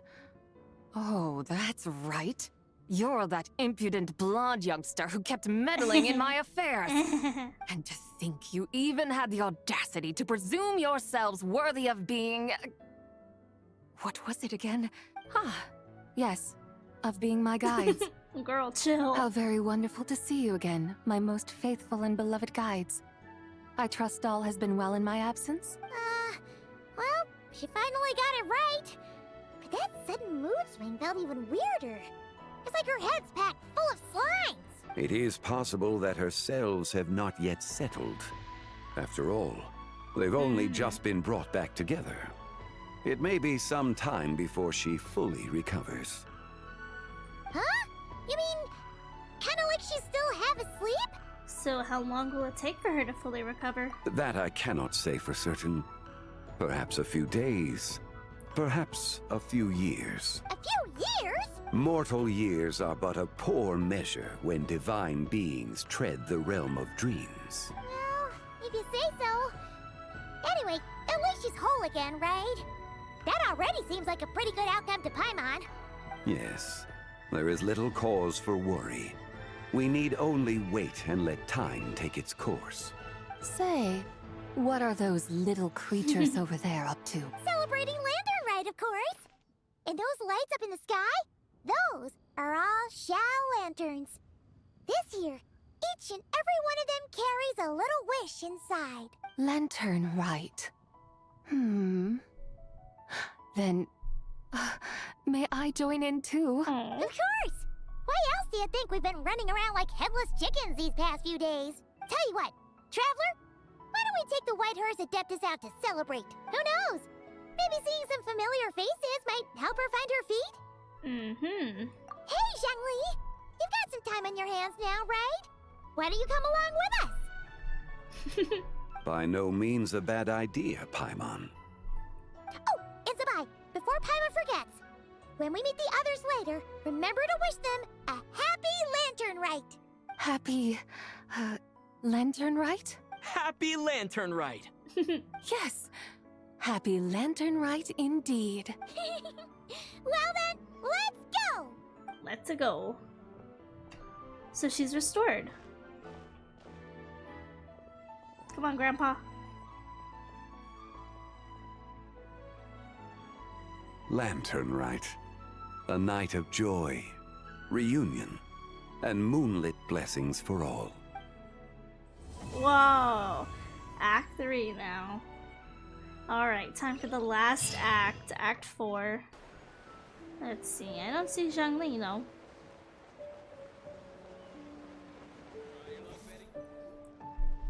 Oh, looks like Zhangli hasn't stopped by for tea today. Nope. Hey, are you two looking for your friend? Try going up that way. Is Zhangli up that way? No, but that young lady who was dressed up as the White Horse Adeptus the other day is. She's your friend, right? I just saw her head toward Wanmin Restaurant. I was wondering why she was eating alone. But then you two showed up hot on her heels. Oh, what luck! We were just on our way to find her. But what's she doing at Wanmin Restaurant? I have no idea. I said hello, but she completely ignored me. She couldn't have forgotten who I am, right? I mean, we're kindred spirits, aren't we? Maybe she's still half asleep, but her brain might be a little fuzzy. Oh, that makes sense. I was wondering why her eyes were so red. Her eyes were red? Oh, that doesn't sound good. We need to find out what's happening. You young people, staying up all night because you think you're invincible. Look at your friend. Missing out on sleep so she can pretend to be the White Horse Adeptus. That's where that leaves you, you know. A word to your friend from someone who's older and wiser. She really needs some rest. Paimon wouldn't be so certain about the older and wiser part. Yeah, what was that? Nothing. We'll make sure to pass on your message. Hurry along, then. Oh, and don't forget to come back and check out my Rex Lapis cosplay when you're done. Yes, sir. White Horse's Leisurely Journey. The epilogue. Nice, we got an epilogue. Okay, to Wanmin Restaurant. Where's the proprietor? Come out and see me at once! Why are you angry? Xiangling and Chef Mao aren't here right now. What can I help you with? And who might you be? My name is Shenhe. I work here at Wanmin Restaurant. Shenhe. Shenhe. Are you that crane adeptus who loves planting mint? It's been a few days. Have you improved your gardening skills? Did you manage to cover the slopes with mint? Mint? I don't know anything about mint. But I am familiar with Qingshen and glaze lilies. Ha! Already casting mint from your mind. How can a practitioner of self-cultivation be so fickle, chasing after every new plant that catches their eye? I'm not sure I get what you mean. Are you delirious from hunger? Would you like something to eat? Shenhe! White Horse Zabai! So this is where everyone is! Traveler, Paimon. It's been a long time. Happy Lanternlit. Happy Lanternlit, Shenhe. Is this customer a friend of yours? I guess you could say that. Don't mind her, Shenhe. She's just a little cranky because, she didn't sleep well last night and she's only just woken up. Look how red her eyes are. I see. In that case, Miss Zabai, I have a tonic here infused with Qingshen. It's cool and soothing when applied to the eyes. Would you like to try a few drops? Stop right there! Who are you two noisy children? Hey! Have you forgotten about us already? We're your guides. Guides. Yes, I seem to recall something about some guides. Ah, yes, now I remember.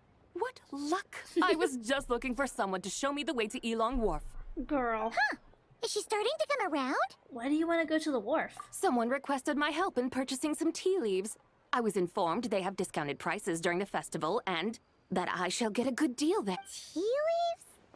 This sounds like Zhangli's doing.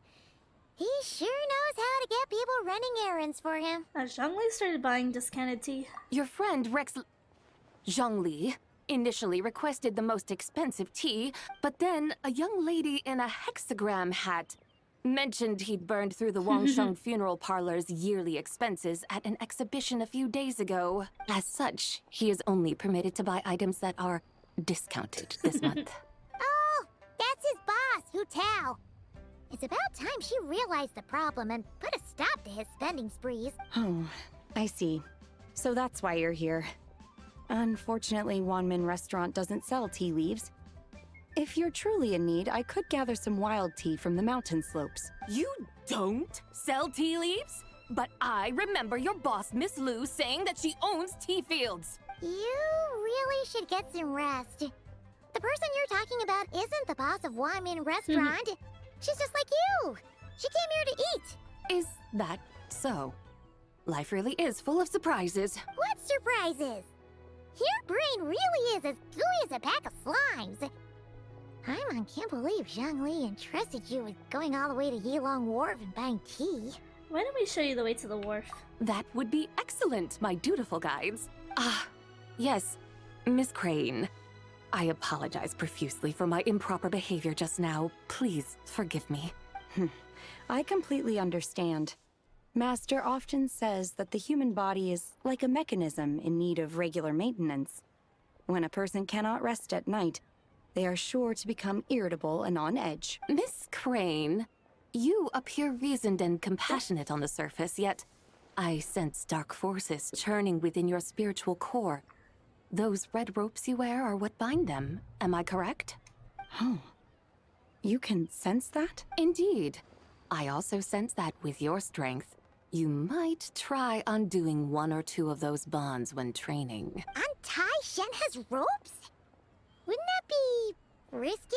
Though the use of red ropes to bind the soul is a wondrous technique, practitioners must eventually learn to break free from external aids and look within themselves for restraint. Master has told me similar things, but I am not ready yet. Your self-cultivation has progressed far enough. Then I will seek further guidance from my master. If you still have doubts, you can find me at the Baiju Guest House. I'll be taking up residence there for a while. For now, my dutiful guides, let us be off.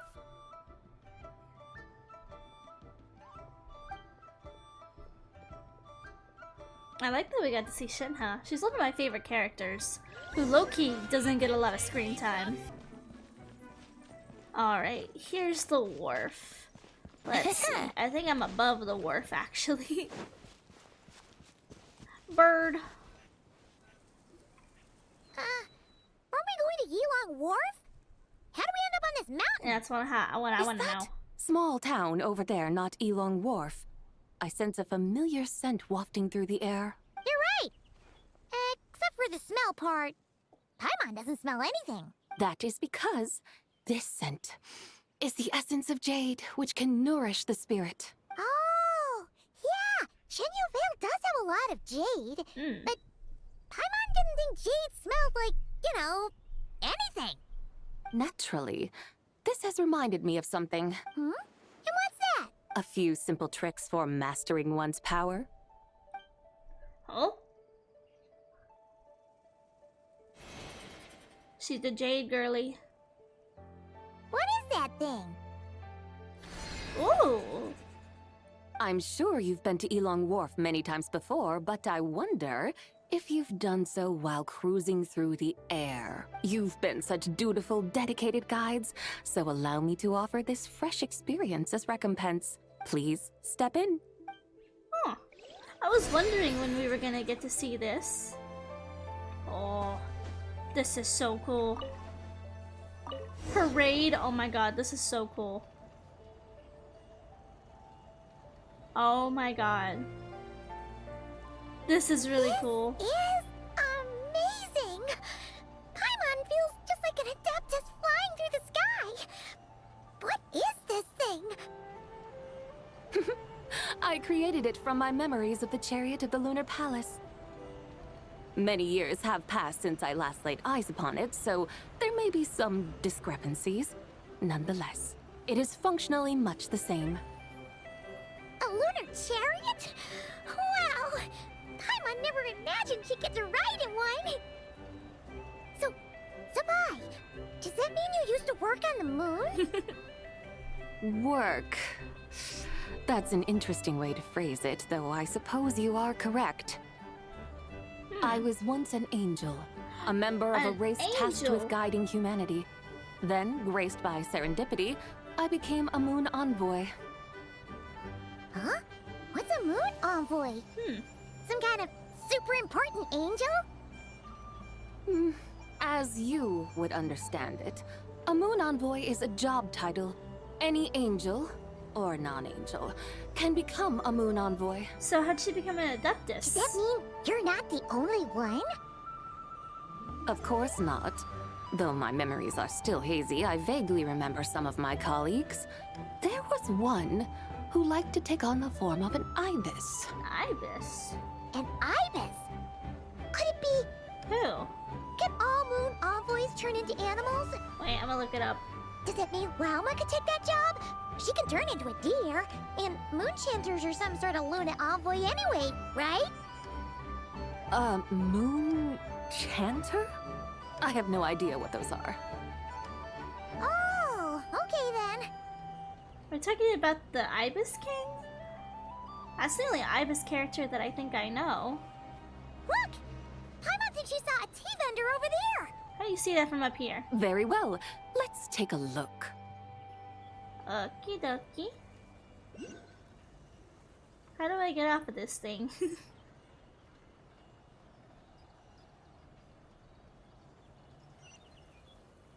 Slowly, we stop. I wouldn't think that the Ibis King is an angel, but you never know. Here we go. That's the only Ibis character that I can think of. Maybe there's an unreleased character who's an Ibis angel.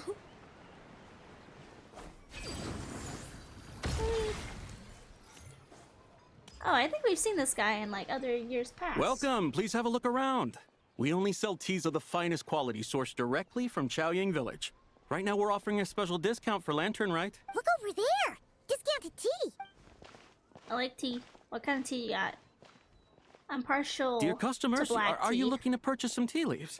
I can see from your bearing that you are no ordinary customers. My humble shop has some exquisite teas that should satisfy your more refined taste. I do like oolong too. We're not here for quality. We're looking for a discount. A discount? Well, that's a coincidence. Our Sungla tea is on sale right now. A special festive offer. Something about the name of that tea sounds familiar to Paimon. Buy 3 boxes of Sungla tea during the festival to get 10% off. Buy 4, get 20% off. Buy 10, but... Buy 10 boxes, get 50% off. That's right. 10 boxes at half price. Have you been to our shop before by any Yeah, chance? that's what the bird wanted. Oh, Paimon's definitely heard this spiel before. 3, 4, 10. Hi, Rabbit. 10, 20, 50. Sabai, what are you muttering about? Her eyes are blue now. When purchasing 3, 4, or 10 boxes, the corresponding discounts are 10, 20, and 50%. The intervals between the two sets of numbers are 1 and 6, and 10 and 30. Girl, don't be talking math to me. Look, her eyes turned blue. That's gotta be a first. If the differences between intervals remain equal, the interval after 6 should be 6 plus the difference between 6 and 1, which is 11. What? Similarly, after 30, the next interval should be 50. Therefore, extrapolating upward, the next two numbers in each set should be 21 and 100. Huh? You're making Paimon's head spin. Those numbers, what do they mean? They mean that if we buy 21 boxes of Sungla tea, we should get a 100% discount! That's not how it works. 100% discount? You mean we'll get them for free? That is what she means. Oh, there was a pattern to the discounts. Is that right? The pattern we speak of is mathematics, little one. I don't like math. A pattern that is always right. Nuh-uh. That's amazing! You're a shopping genius, Sabai. Oh, wait. Something feels off here. I had no idea our shop's discounts were tied to the laws of nature. I've learned so much from you, dear customer. No need to thank me. Now, please give us our 21 boxes of free tea. Wait! What's the matter? Paimon just realized what it is that's not right. It took you long enough. We got the short end of the stick. Think about it. If we don't have to pay when buying 21 boxes, then if we buy even more, the vendor should be paying us money instead. Right? That's not how it works. Huh? Hey, Zibai, work this one out. If we buy 100 boxes, we'd make loads of money, wouldn't we? It stands to reason. Wait a moment, dear customers. Don't you think you're haggling a little too hard? You are the one dictating the discounts. We're simply extrapolating the numerical patterns within. As such, we are hardly haggling. You have a point. However, that's right. I'm so sorry. I just remembered. My supplier didn't come today, so we don't have any tea after all. He's trying not to go broke. Such a shame. Terribly sorry about this. Awful, awful luck. Where can we find your supplier? Well... Not to fret. We'll save you the effort and go straight to the source ourselves. Well, you see, dear client, the supplier's discount isn't as generous as ours. You won't be able to get the same price from them. Huh? Does that mean they won't pay us for taking their tea? They might not even offer you 100% discount. How very unfortunate. Nevertheless, as the original supplier, they must offer some sort of discount. Besides, we're not looking to make money. We just want a good deal. Well, that's great. My suppliers are all tea farmers from Chaoying Village. You can go ask around the village, but please don't say I sent you. Bruh, if I worked in retail still and I had to deal with something like this, I would think I would quit. Do not worry, we appreciate your generosity. I would quit on the spot. Referring customers to your business partners, even choosing to remain anonymous, the demeanor of a true gentleman indeed. Your business will surely prosper. I hope you're right. Then let us head to Chaoying Village. Do you know the way, my guides? Of course! Just follow us!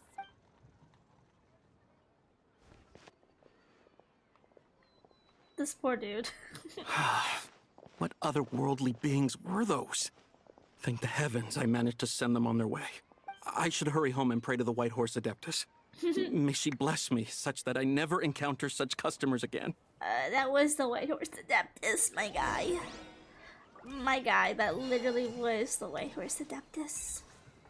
Okay, where's this at? Let's do this. Probably easier to teleport. Let's see, where are you at? This way. You know, I guess we might as well go get the teleporter. Or I should say statue. Yep. The statue. You think I can make it? I think I can make it. I've got loads of stamina now. Not as much though as I would like.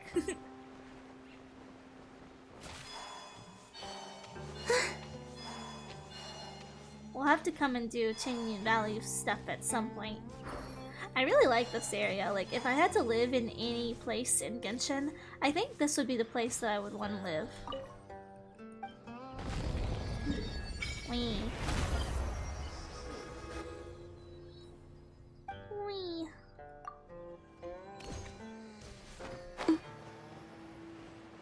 Okay, let's see. We gotta go find the supplier.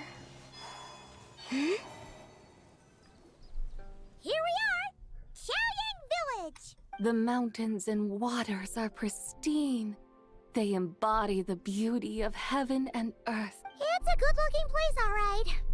But it's hard to enjoy the scenery when Paimon can't stop thinking about all that tea-buying Mora we're missing out on. Should fate dictate, Mora will find its way to you sooner or later. Well, Morak certainly finds us often enough. He even sought us out in person this Lanternlit. For now, let's look around and see if any tea farmers are selling their crop. We'll be able to see more clearly from up high. Let's take to the sky and enjoy the beautiful scenery while we're at it. Okay, I can do that. I like these little carriage rides. These are fun. Tried to break my computer the first time though.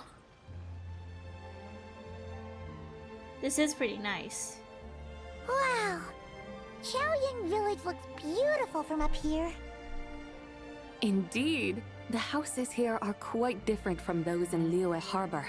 They follow the natural contours of the mountains, forming unique, elegant structures.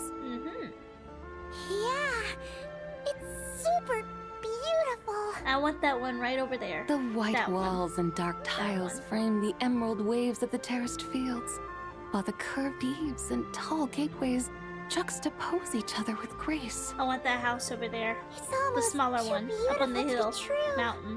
Mountain hill. The crowing of roosters and barking of dogs, the calls of farmers working the fields, a vibrant pastoral chorus overflowing with earthly vitality. Yeah, it's incredibly beautiful, huh? Yeah, you see that one over there, guys? Have you under the wheels? studied the linguistic arts by some chance? I want that one. Huh?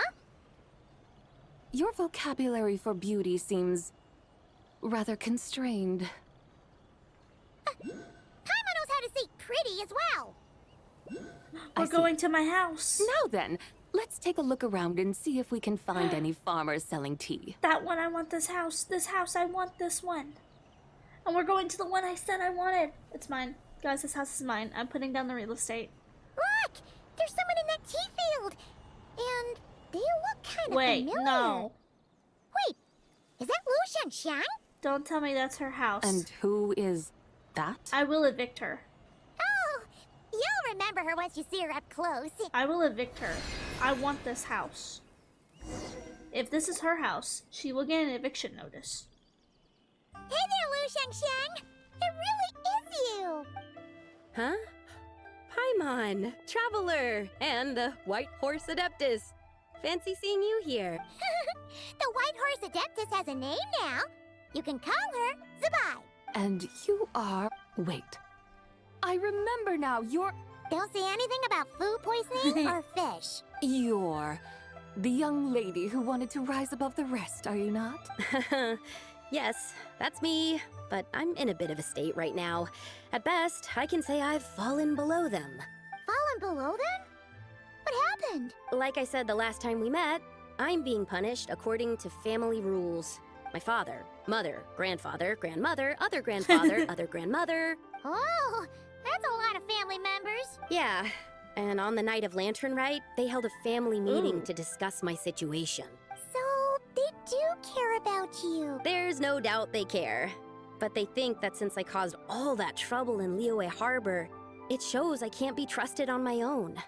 They decided to ground me. Ground you? Yeah, though they're not confining me to my room. Instead, I have to personally nurture a tea seedling until it grows big enough to be sold at market. Wow. Aw, a tiny little tea baby. Do they want you to experience what it's like to be a parent? It's supposed to cultivate my character and temperament. They say this will help me calm down and reflect on my issues. What happened in Liyue Harbor really wasn't your fault. Oh well, at least this punishment doesn't sound too harsh. So, how long will it take for the little tea baby to grow? Actually, I don't know. I've never grown a tea tree before. Girl, it's gonna take years. Like, maybe hundreds. It usually takes 2 or 3 years. 2 or 3 years? Yes, the tea in this garden requires 2 or 3 years to mature. That long? Zabai, you're not making this up, are you? How do you know so much about growing tea? When the plants thrive and grow, that is the meaning of my name. I can tell at a glance when their season of ripening will come. Do I really have to waste 2 or 3 years here? Why is this happening to me? I'd only just found my direction in life. Did you figure out what you can do to make it your own? Yes. During the night of Lanternlit, I heard many people reciting poems from long gone in praise of the moon. In that moment, I suddenly felt a great sense of pride. I mean, I helped excavate cultural artifacts from long gone, so I contributed to the revival of these poems too, right? So I decided to stay with the archaeological team. I want to unearth even more history. I see. And are you sure that's what you want to do? If you don't achieve anything significant in the years to come, will you still enjoy it? Yes, Because archaeology gives me that boom shakalaka feeling. Okay, you've been talking to Xiangling. Wait, did Xiangling teach you that? That's right. I was asking her for advice. She said that if something gives you that boom shakalaka feeling, then it has to be worth pursuing. I immediately thought about how when I'm excavating in the ruins, I always feel like there's a ghost standing beside me. And not in a spooky way. It feels like my great-great-great-great-great-grandmother patting me on the shoulder and saying, "Keep going. You're about to rediscover some grand ancestral knowledge." That certainly sounds like a boom shakalaka sort of feeling. Right? It feels like I've made some kind of connection with my ancestors. Isn't that amazing? Since you've made up your mind, you should give it your all. And I'd love to, but I'm still grounded. Run away, summon up a little boom shakalaka, and leave the tea garden behind. Flee this village. That might be going a bit far. You don't want to lead others astray, Zabai. Maybe you could try negotiating with your family? Yeah! Tell them about your great-great-great-great-great-grandmother. She must be the most super-duper ancestor to have ever risen above the rest, right? I'd be better off telling them about the White Horse Adeptus. After all, she's the supreme riser above the rest who saved my great-great-great-great-great-grandmother. Then it's settled. Tell your family that your decision has my blessing. Thank you, Tsubai, but I don't think cosplay is going to work on them. They won't listen. They don't need to listen. You need only follow the rules they've set out for you. What do you mean? As I'm sure you know, some ancient texts refer to the White Horse Adeptus as the Daughter of Time. My family history contains such records. But what of it? If the White Horse Adeptus were to manipulate time to make your tea seedling grow overnight, then you'd be free, correct? Is that how it works? If the White Horse Adeptus were to really get involved, my grandfather would let me leave right away. But who really believes that she'd show up and help? Thank you for the resub. Welcome in. Okay, but when does Spice step on us? When does the horse trot on us? When do horse trot on us? That's a good question. I'm gonna be so for real. I really like her, and I'm kind of scared that I like her so much. Because I just spent a lot. I spent $60 getting Columbina's weapon. I got really lucky getting her. I got Columbina very early. But I really want Shibai now. I really want her. It's not as if you have any other options. Why not try calling out for help? It won't cost you any more. Guess I might as well. I've got no better ideas anyway. White Horse Adeptus, if you can hear me, please save me from my predicament. She's right here. Wow. We gonna grow? Ugh. Nothing happened, as expected. Perhaps the White Horse Adeptus has already heard your prayer. Why not come back here tomorrow and take a look? By then, the seedling you planted may well have grown into a thriving tea tree. Thank you, Tsubai, for trying to comfort me. I do feel better now, kinda. Girl, you need to believe. But can't you really do something like that? I'm curious to find out. Oh, it's getting late. Why don't you all stay at my house tonight? My family may be strict with me, but they're always welcoming to guests. That sounds great! Let's get some sleep and then come back here tomorrow to see if our tea baby has grown. Our tea baby. Okay, you followed the young lady and settle in for the night. You enjoy a quiet night's sleep, and in the morning you return together to look at the tea garden. An incredible sight awaits you. Oh, the tea tree! Whoa! Your tea baby is all grown up! Me too. I can't even grow plants. Every plant that I water dies. Indeed. It has grown into a mature tea tree that can stand tall in the face of wind and rain. How is this possible? It must be the work of the White Horse Adeptus. Her prayer must have moved her. Are you sure? Perhaps she heard your prayer and chose to answer the call. She once saved my great-great-great-great-great-grandmother. This time, she saved me. That's incredible! Your family must be blessed by the White Horse Adeptus. I guess so. I need to tell everyone the news right away.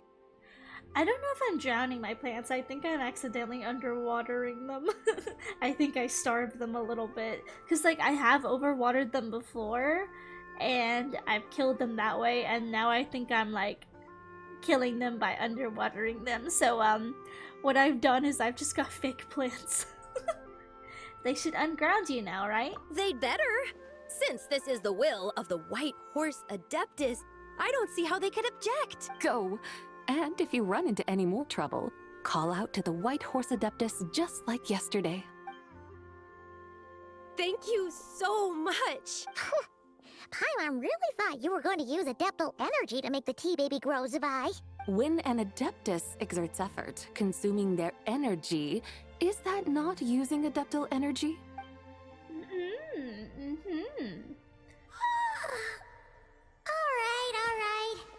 What are we doing out here in the middle of the night? We're here to help Lu Xiangxiang fulfill her wish, of course. Can you really make the tea baby grow? It won't be easy, but there are ways. The tea baby.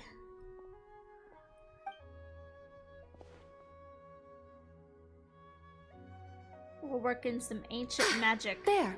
It's grown. Hey! You just transplanted a tea tree from over there! Wow. So, there's a mature tea tree here now, yes? Oh, yeah, but... And am I not the White Horse Adeptus? Well, yeah. Is this tea tree then not a manifestation of the White Horse Adeptus's Girl, will? that is bugging. You are bugging out. Not wrong. But again, there's something not quite right about this. I have to agree with Paimon. Maybe this will become another mystical Adepti tale recorded in their family history. That would be marvelous. Paimon thinks so too. Hey, Traveler! She is a scam! She seems to be doing much better now, don't you think? Maybe being outside is good for her. Oh! Paimon bets that's why Zhongli chose to send her on this errand. Why don't we continue showing her around Liyue? That's a great idea! We've already shown her Liyue Harbor, Yulong Wharf, and Xiaoying Village. How about we head to Qingce Village next? Qingce? That name sounds familiar. The scenery there is really pretty, too. It's the perfect sightseeing spot. How about we show you around? I must say, I have been mightily impressed by the mountains and waters of Liyue.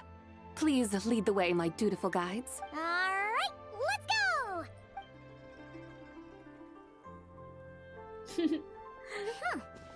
Paimon can't help feeling like we've forgotten something. Your tea? Pay it no mind. I've already forgotten more than you will ever know. Dang. Alright. If we forgot something, it can't have been that important to begin with. Tea for Zhongli. Qingce Village, here we come! The tea. The errand. Paimon, the errand. Oh my god, she forgot. She's saying she's old. Yeah, she's old. She old. I had to get my mother to plate plants because she kept overwatering them and she poured water harshly, so the ground would always stop draining after a few days. I see. Me too though, me too.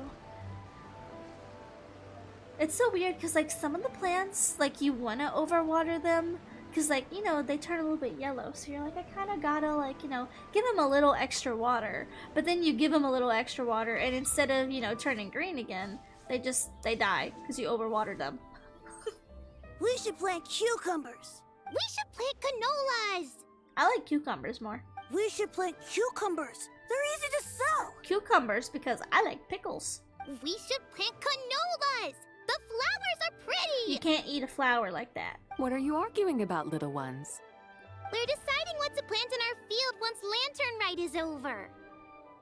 Yeah. Dad gave us a small plot of land to grow our own crops. He said we can keep all the more we get from selling them. We should plant cucumbers, right? Dad plants cucumbers every year. We should plant canolas. Girls, we can press the seeds for oil. It smells good and sells for a good price. No. Cucumbers for pickles. Because Glitter M says so. Did the leaves turn yellow? Yeah, it's the leaves, not the stems. It's just the, like, little tips on the edges of the flower leaves. Ah, an agricultural debate. This should be easy to sort out. Granny, are you a farmer? Granny? Could you tell us what to do? Granny? I would call her like an auntie. She's not that old. What did you just call me, you rapscallion? Oh no, her eyes are gonna turn red again. It's just, my granny smells really nice, and you smell nice too, so... You're gonna make her cry. Sorry. How about we call you Auntie instead? Auntie? I mean, that suits you a little bit more. Just saying. Call her Big Sis Sabai. Oh, alright. Big Sis Sabai, can you help us decide whether we should grow cucumbers or canolas in our...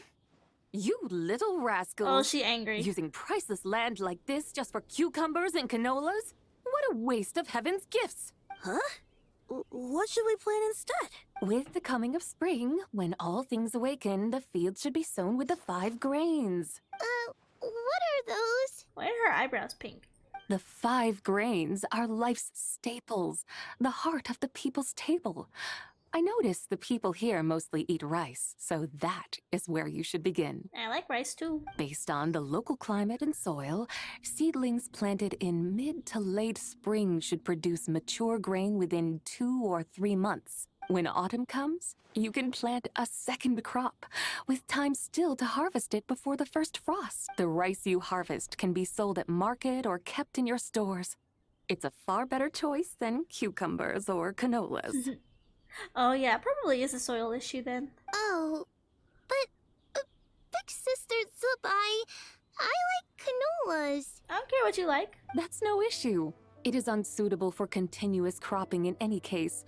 You can rotate it with rice to maximize your yields. After the second rice harvest, around wintertime will be the perfect opportunity to sow their seeds. And when they mature in mid to late spring, you shall be just in time to sow the first rice crop of the year in turn.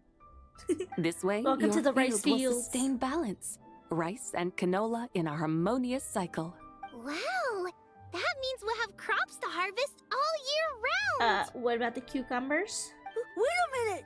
Exactly. If rice and canola take up the whole year, what about my cucumbers? A firefly dares rival the brilliance of the moon? In what twisted universe should cucumbers vie chill. for land with rice? Listen, I love rice, but I also love a pickle. Big Sis Sabai, you're going to hurt Lil Lee's feelings. Oh. Auntie hates cucumbers. You called her auntie again. Stop crying this instant! I meant that cucumbers are simple enough to grow.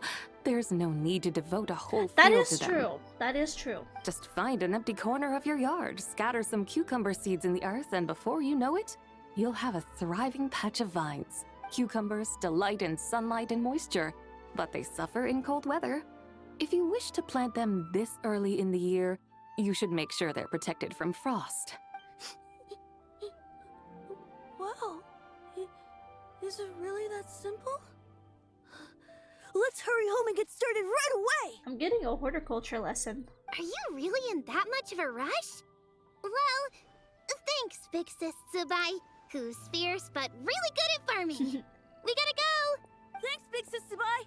See you around! Paimon never imagined you'd know so much about farming. She's literally like a god of farming, Paimon. What's so strange about that? The people of Langan called me the god of soil and grain. Are the fields not made of soil? Is rice not one of the 5 grains? You true. Huh. That's true. So, if the god of soil and grain is a farming god, that means the White Horse Adeptus must be a farming adeptus, right? When you put it like that, Zibai suddenly seems a bit down to earth. Of course the god of farming is down to earth. Mind your tongue, impertinent child. How dare you diminish the lofty bearing of an adeptus? Hey! You're the one who said the god of soil and grain is all about farming. Enough! It's time for us to take to the skies once more. Join me now. Witness the majesty of mountain, water, and field, and broaden your horizons. Back in the chariot. Back in the chariot. Let's go. I really like this. This is fun. This chariot. Oh, hey, can I sit down first? I'm gonna fall out. Wow! The terraces look so pretty from up here. The mountains tower like pagodas, the hills coiling at their feet like shells. Layers built upon layers, rising and falling in harmony. A truly unique and mesmerizing sight. Thinking about it, you have a special connection to this place, you know. A special connection? Yeah! There's a local legend about a white horse leaping from a pure spring to follow Rex Lapis into battle. Don't you remember? You must have been living in seclusion around here. That does sound somewhat familiar. Oh, and if we keep going up this way, we'll reach a super duper spooky spot. You might have a connection to that place too. There's an ancient array that seals away the remains of a fallen god. Oh yeah. A god's remains? Yeah. To the The hill. people of Liyue turned that story into an opera called The Sanctification of Tao Do. Yeah, I remember that. Does that ring any bells? Tao Do. Huh. The 7 and 8 gates array. That's right, that's right! You do remember! Bune, the god of the underworld, who could pacify the forces of life and death. Huh? So, Tao Do had another name? Huh. Let's go take a look. Alright. So, wasn't the Tao Do quest last year's Lanternlit? I think I said earlier it was Gaming, but that's not right. It was Hu Tao last year. I think it was Tao Do. Because I remember it was Hu Tao going in and, like, quote unquote sacrificing herself. Whoa! We've arrived at Wulwang Hill. The atmosphere just turned spooky. Nah, I love it here. I can't help but feel Hu Tao?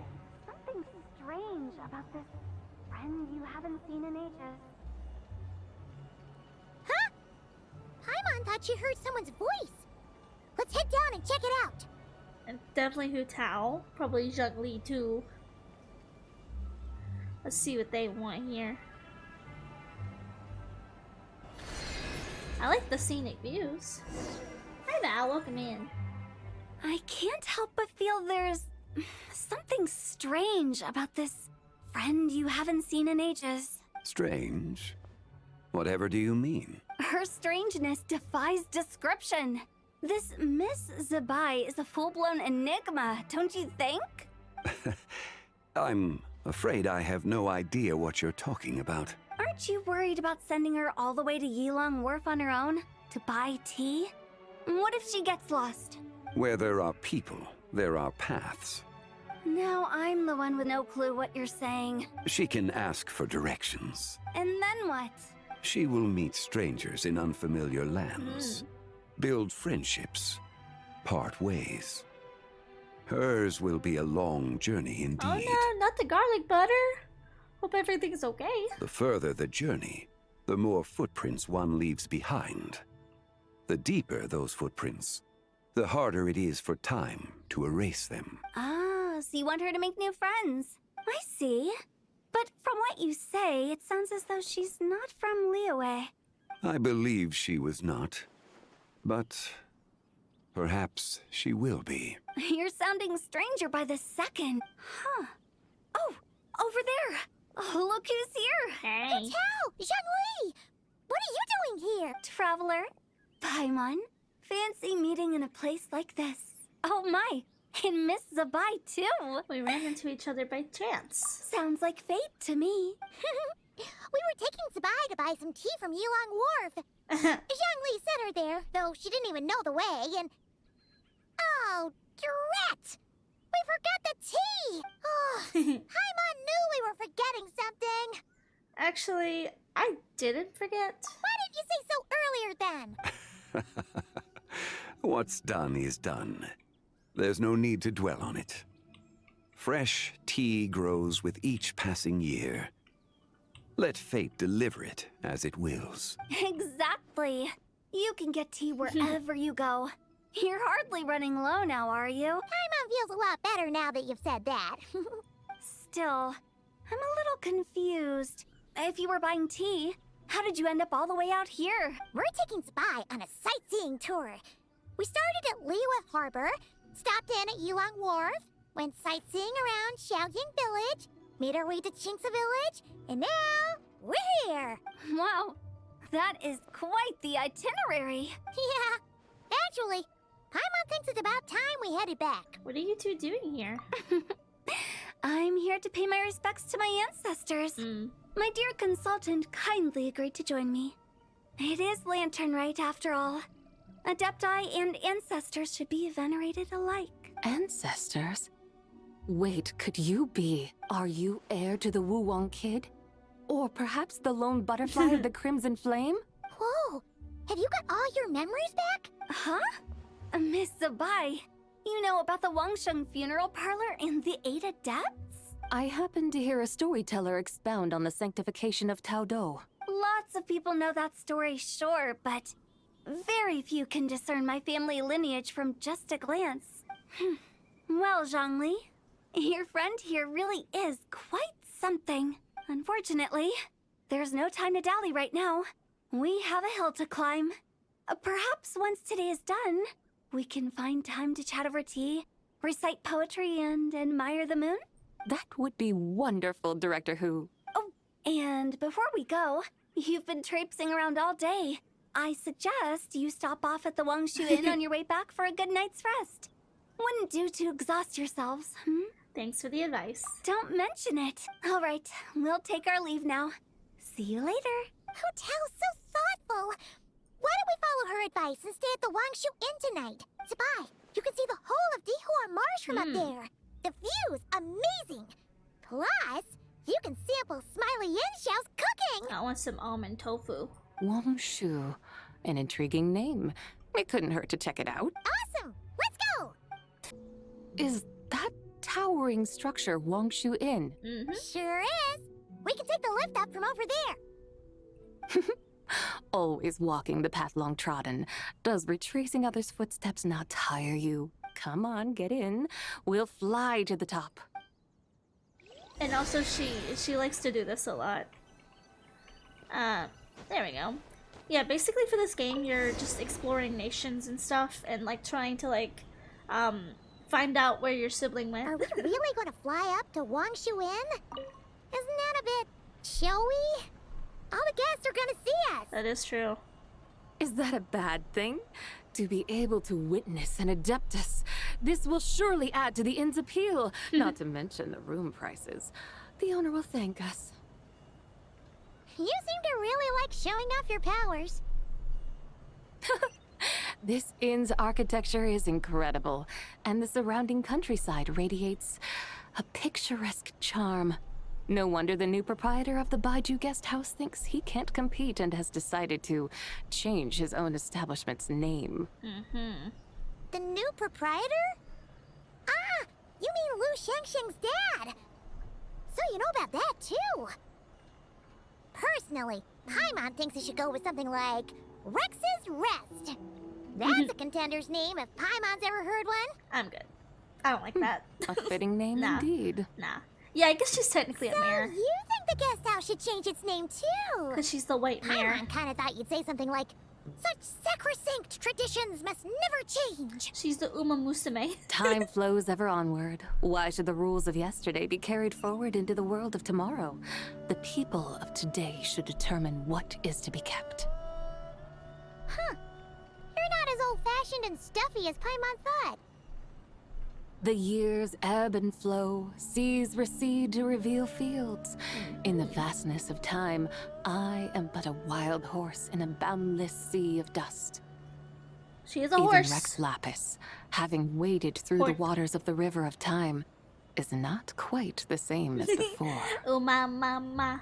Zhongli, what was he like before? That is another story for another time.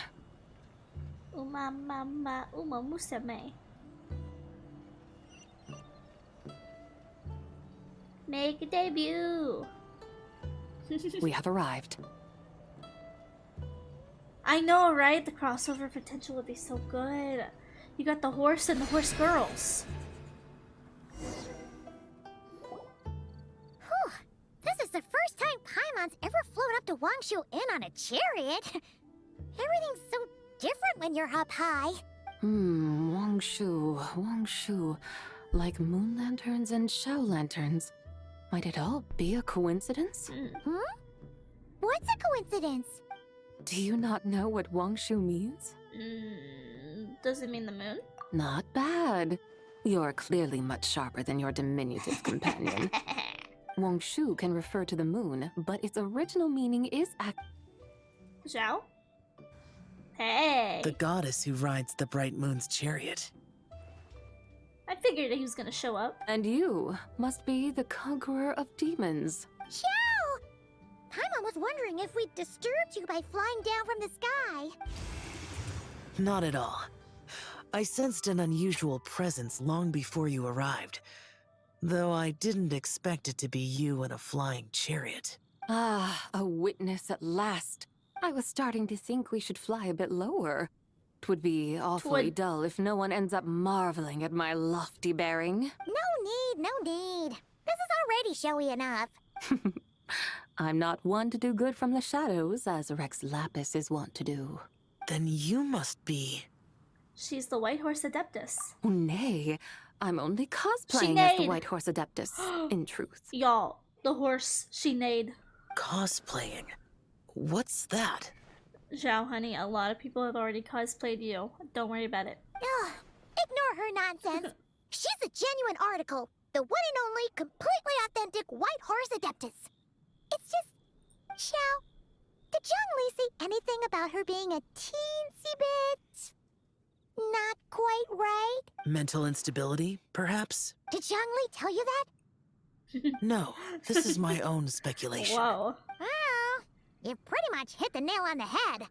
It's like her brain's filled with a bunch of slimes right now. All gloopy and messy. There's a hot-tempered pyro slime, a math-obsessed hydro slime, and a mischievous little animal slime.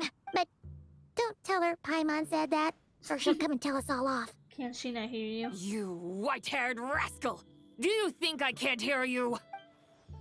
Uh-oh! We're in for it now! You're in for it, not me. White Horse Adeptus. You must be weary from your journey. Why not take a rest? Oh, yes! You must be hungry, right, Sabai? How about we get some food? Oh, the chef here is incredible!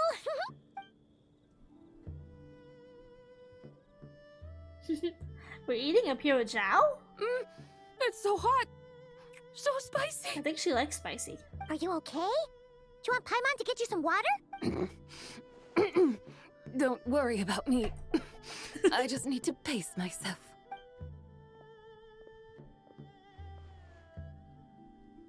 So, regarding your friend and her condition, does even the Lord of Geo have no solution? That's a good Zhongli said we question. should wait and she'll get better on her own. But who knows how long that's gonna take? He says her three spirits have only just emerged and have yet to settle. Is that why her personalities change so easily? Yeah. Paimon thinks that has something to do with her three deadly selves. Zhongli told us that the deadly selves are impure, affecting living things that get too close. The White Horse Adeptus's remnant spirit was attached to the deadly selves for a long time. It makes sense that her temperament and memories would have been influenced by them. But Paimon still doesn't really understand what the three deadly selves actually are. Paimon, as you do not practice self-cultivation, I cannot help you fully understand. But you can think of them simply as emotions and desires. The act of severing the three deadly selves is a means of exercising wicked desires and cultivating one's true self. I believe other nations have similar practices. In Sumeru, it is known as shattering Atmagraha. Heard of that. Oh, so it's about emotions, desires, and attachments. That sort of thing. It includes those. I wonder, does she still remember what happened in the past? of it. But right now, it's like she was suddenly awakened. Like she's still half dreaming. The half that's still dreaming might remember things, but the half that's awake doesn't quite get it. Conqueror of demons, are you looking to learn about Rex Lapis's past from me? You are an old friend of his, so please, call me by my name. But Conqueror of Demons sounds so much more imposing. I'd like to know about Zhongli's past too. In days of yore, he was the Lord of Geo, Heaven's Star. Making me hungry. Me too. Me too. Huh?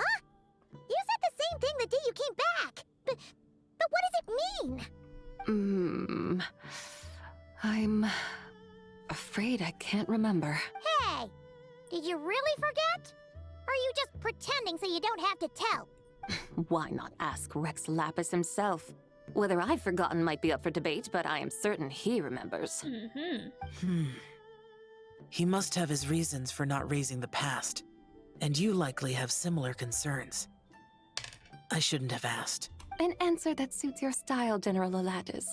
Now that we're on the subject, though, I suddenly remembered something. Which is? In the distant past, there was a feast, which I attended. I faintly recall the Lord of Geo also being present that day. Oh! And then? What happened? Among the dishes served, there was one that could be found in every household throughout Langan at the start of spring. A dish called Flavor of Spring. I suddenly remembered the recipe for this dish. Is that it? Yes! Since it's Lanternlit here in Liyue, why don't I make some for you to try? That sounds good. Good. Wow! It might not have been the story Paimon was hoping for, but this looks delicious! Can I get the recipe? The spring breeze stirs. Now is the perfect time to savor this dish. My dutiful guides have gone to great trouble to show me around Liyue. And even the Conqueror of Demons has graced us with his presence. I feel deeply honored. This Flavor of Spring is my way of expressing my gratitude. There's no need for such grand words. I have a gift for you too. What's this? Hey! It's that broken jade token from the antiques exhibition! I believe this belongs to you, yes? Indeed. This was once an Adepto treasure of mine. I'm amazed it ended up in your hands. Alas, it serves little purpose now in its fractured state. Please, keep it as a memento. Oh, that's a shame. Can't we fix it? This is the way of the world. Once jade is broken, it can never be made whole. Then, what about forging a new one? That is a good point. That it has ended up in your hands must be a message from fate. I could try to craft it into a little trinket for you. I like trinkets. One that might prove useful on your journey. Like trinkets. Ooh, what sort of trinket? It's just a passing thought, one that will require the right opportunity. I'll think about it more when the time comes. Now that we've had our fill, we should get some rest. Tomorrow we return to Liyue Harbor, where I'll have need of your guidance once more. Bye, Zhao. I love how they just moved the table up here for us to eat. There's a little doggy.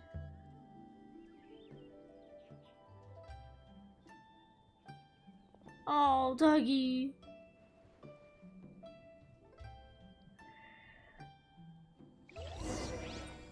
Okay, back to Liyue Harbor. And we should be wrapping it up with this last bit here, I think. Pretty sure. Whee! Oh, I wanted you to drop down. Chi-Chi, the lantern ride is almost That's over. her new outfit. Do you remember how to make a Shao lantern? Warning, split bamboo, traveler. Hey. And get silk, make Paimon. You've got it all mixed up again. They're here again. Yow Yow! Hey. Looking good in that new outfit, huh? It's super cute. Hey, it's Paimon! Dr. Baiju gave this to me as a gift. How does it suit me? It suits you very well. You look adorable. Thank you. Wow! What happened for Baiju to suddenly give you a brand new outfit, Yao Yao? Yeah, what about Chi-Chi? Dr. Baiju is thanking Yao Yao for teaching me to make shell lanterns. Chi-Chi and I were just playing together. Dr. Baiju's too kind. Oh, yeah, take a look at this. Dr. Baiju gave me these clothes, but it was Chi-Chi who wove this little basket. Oh, okay, Chi-Chi's cute. Wow, that's beautiful. Those are, when did you become so good with your hands, Chi-Chi? I learned to make shell lanterns.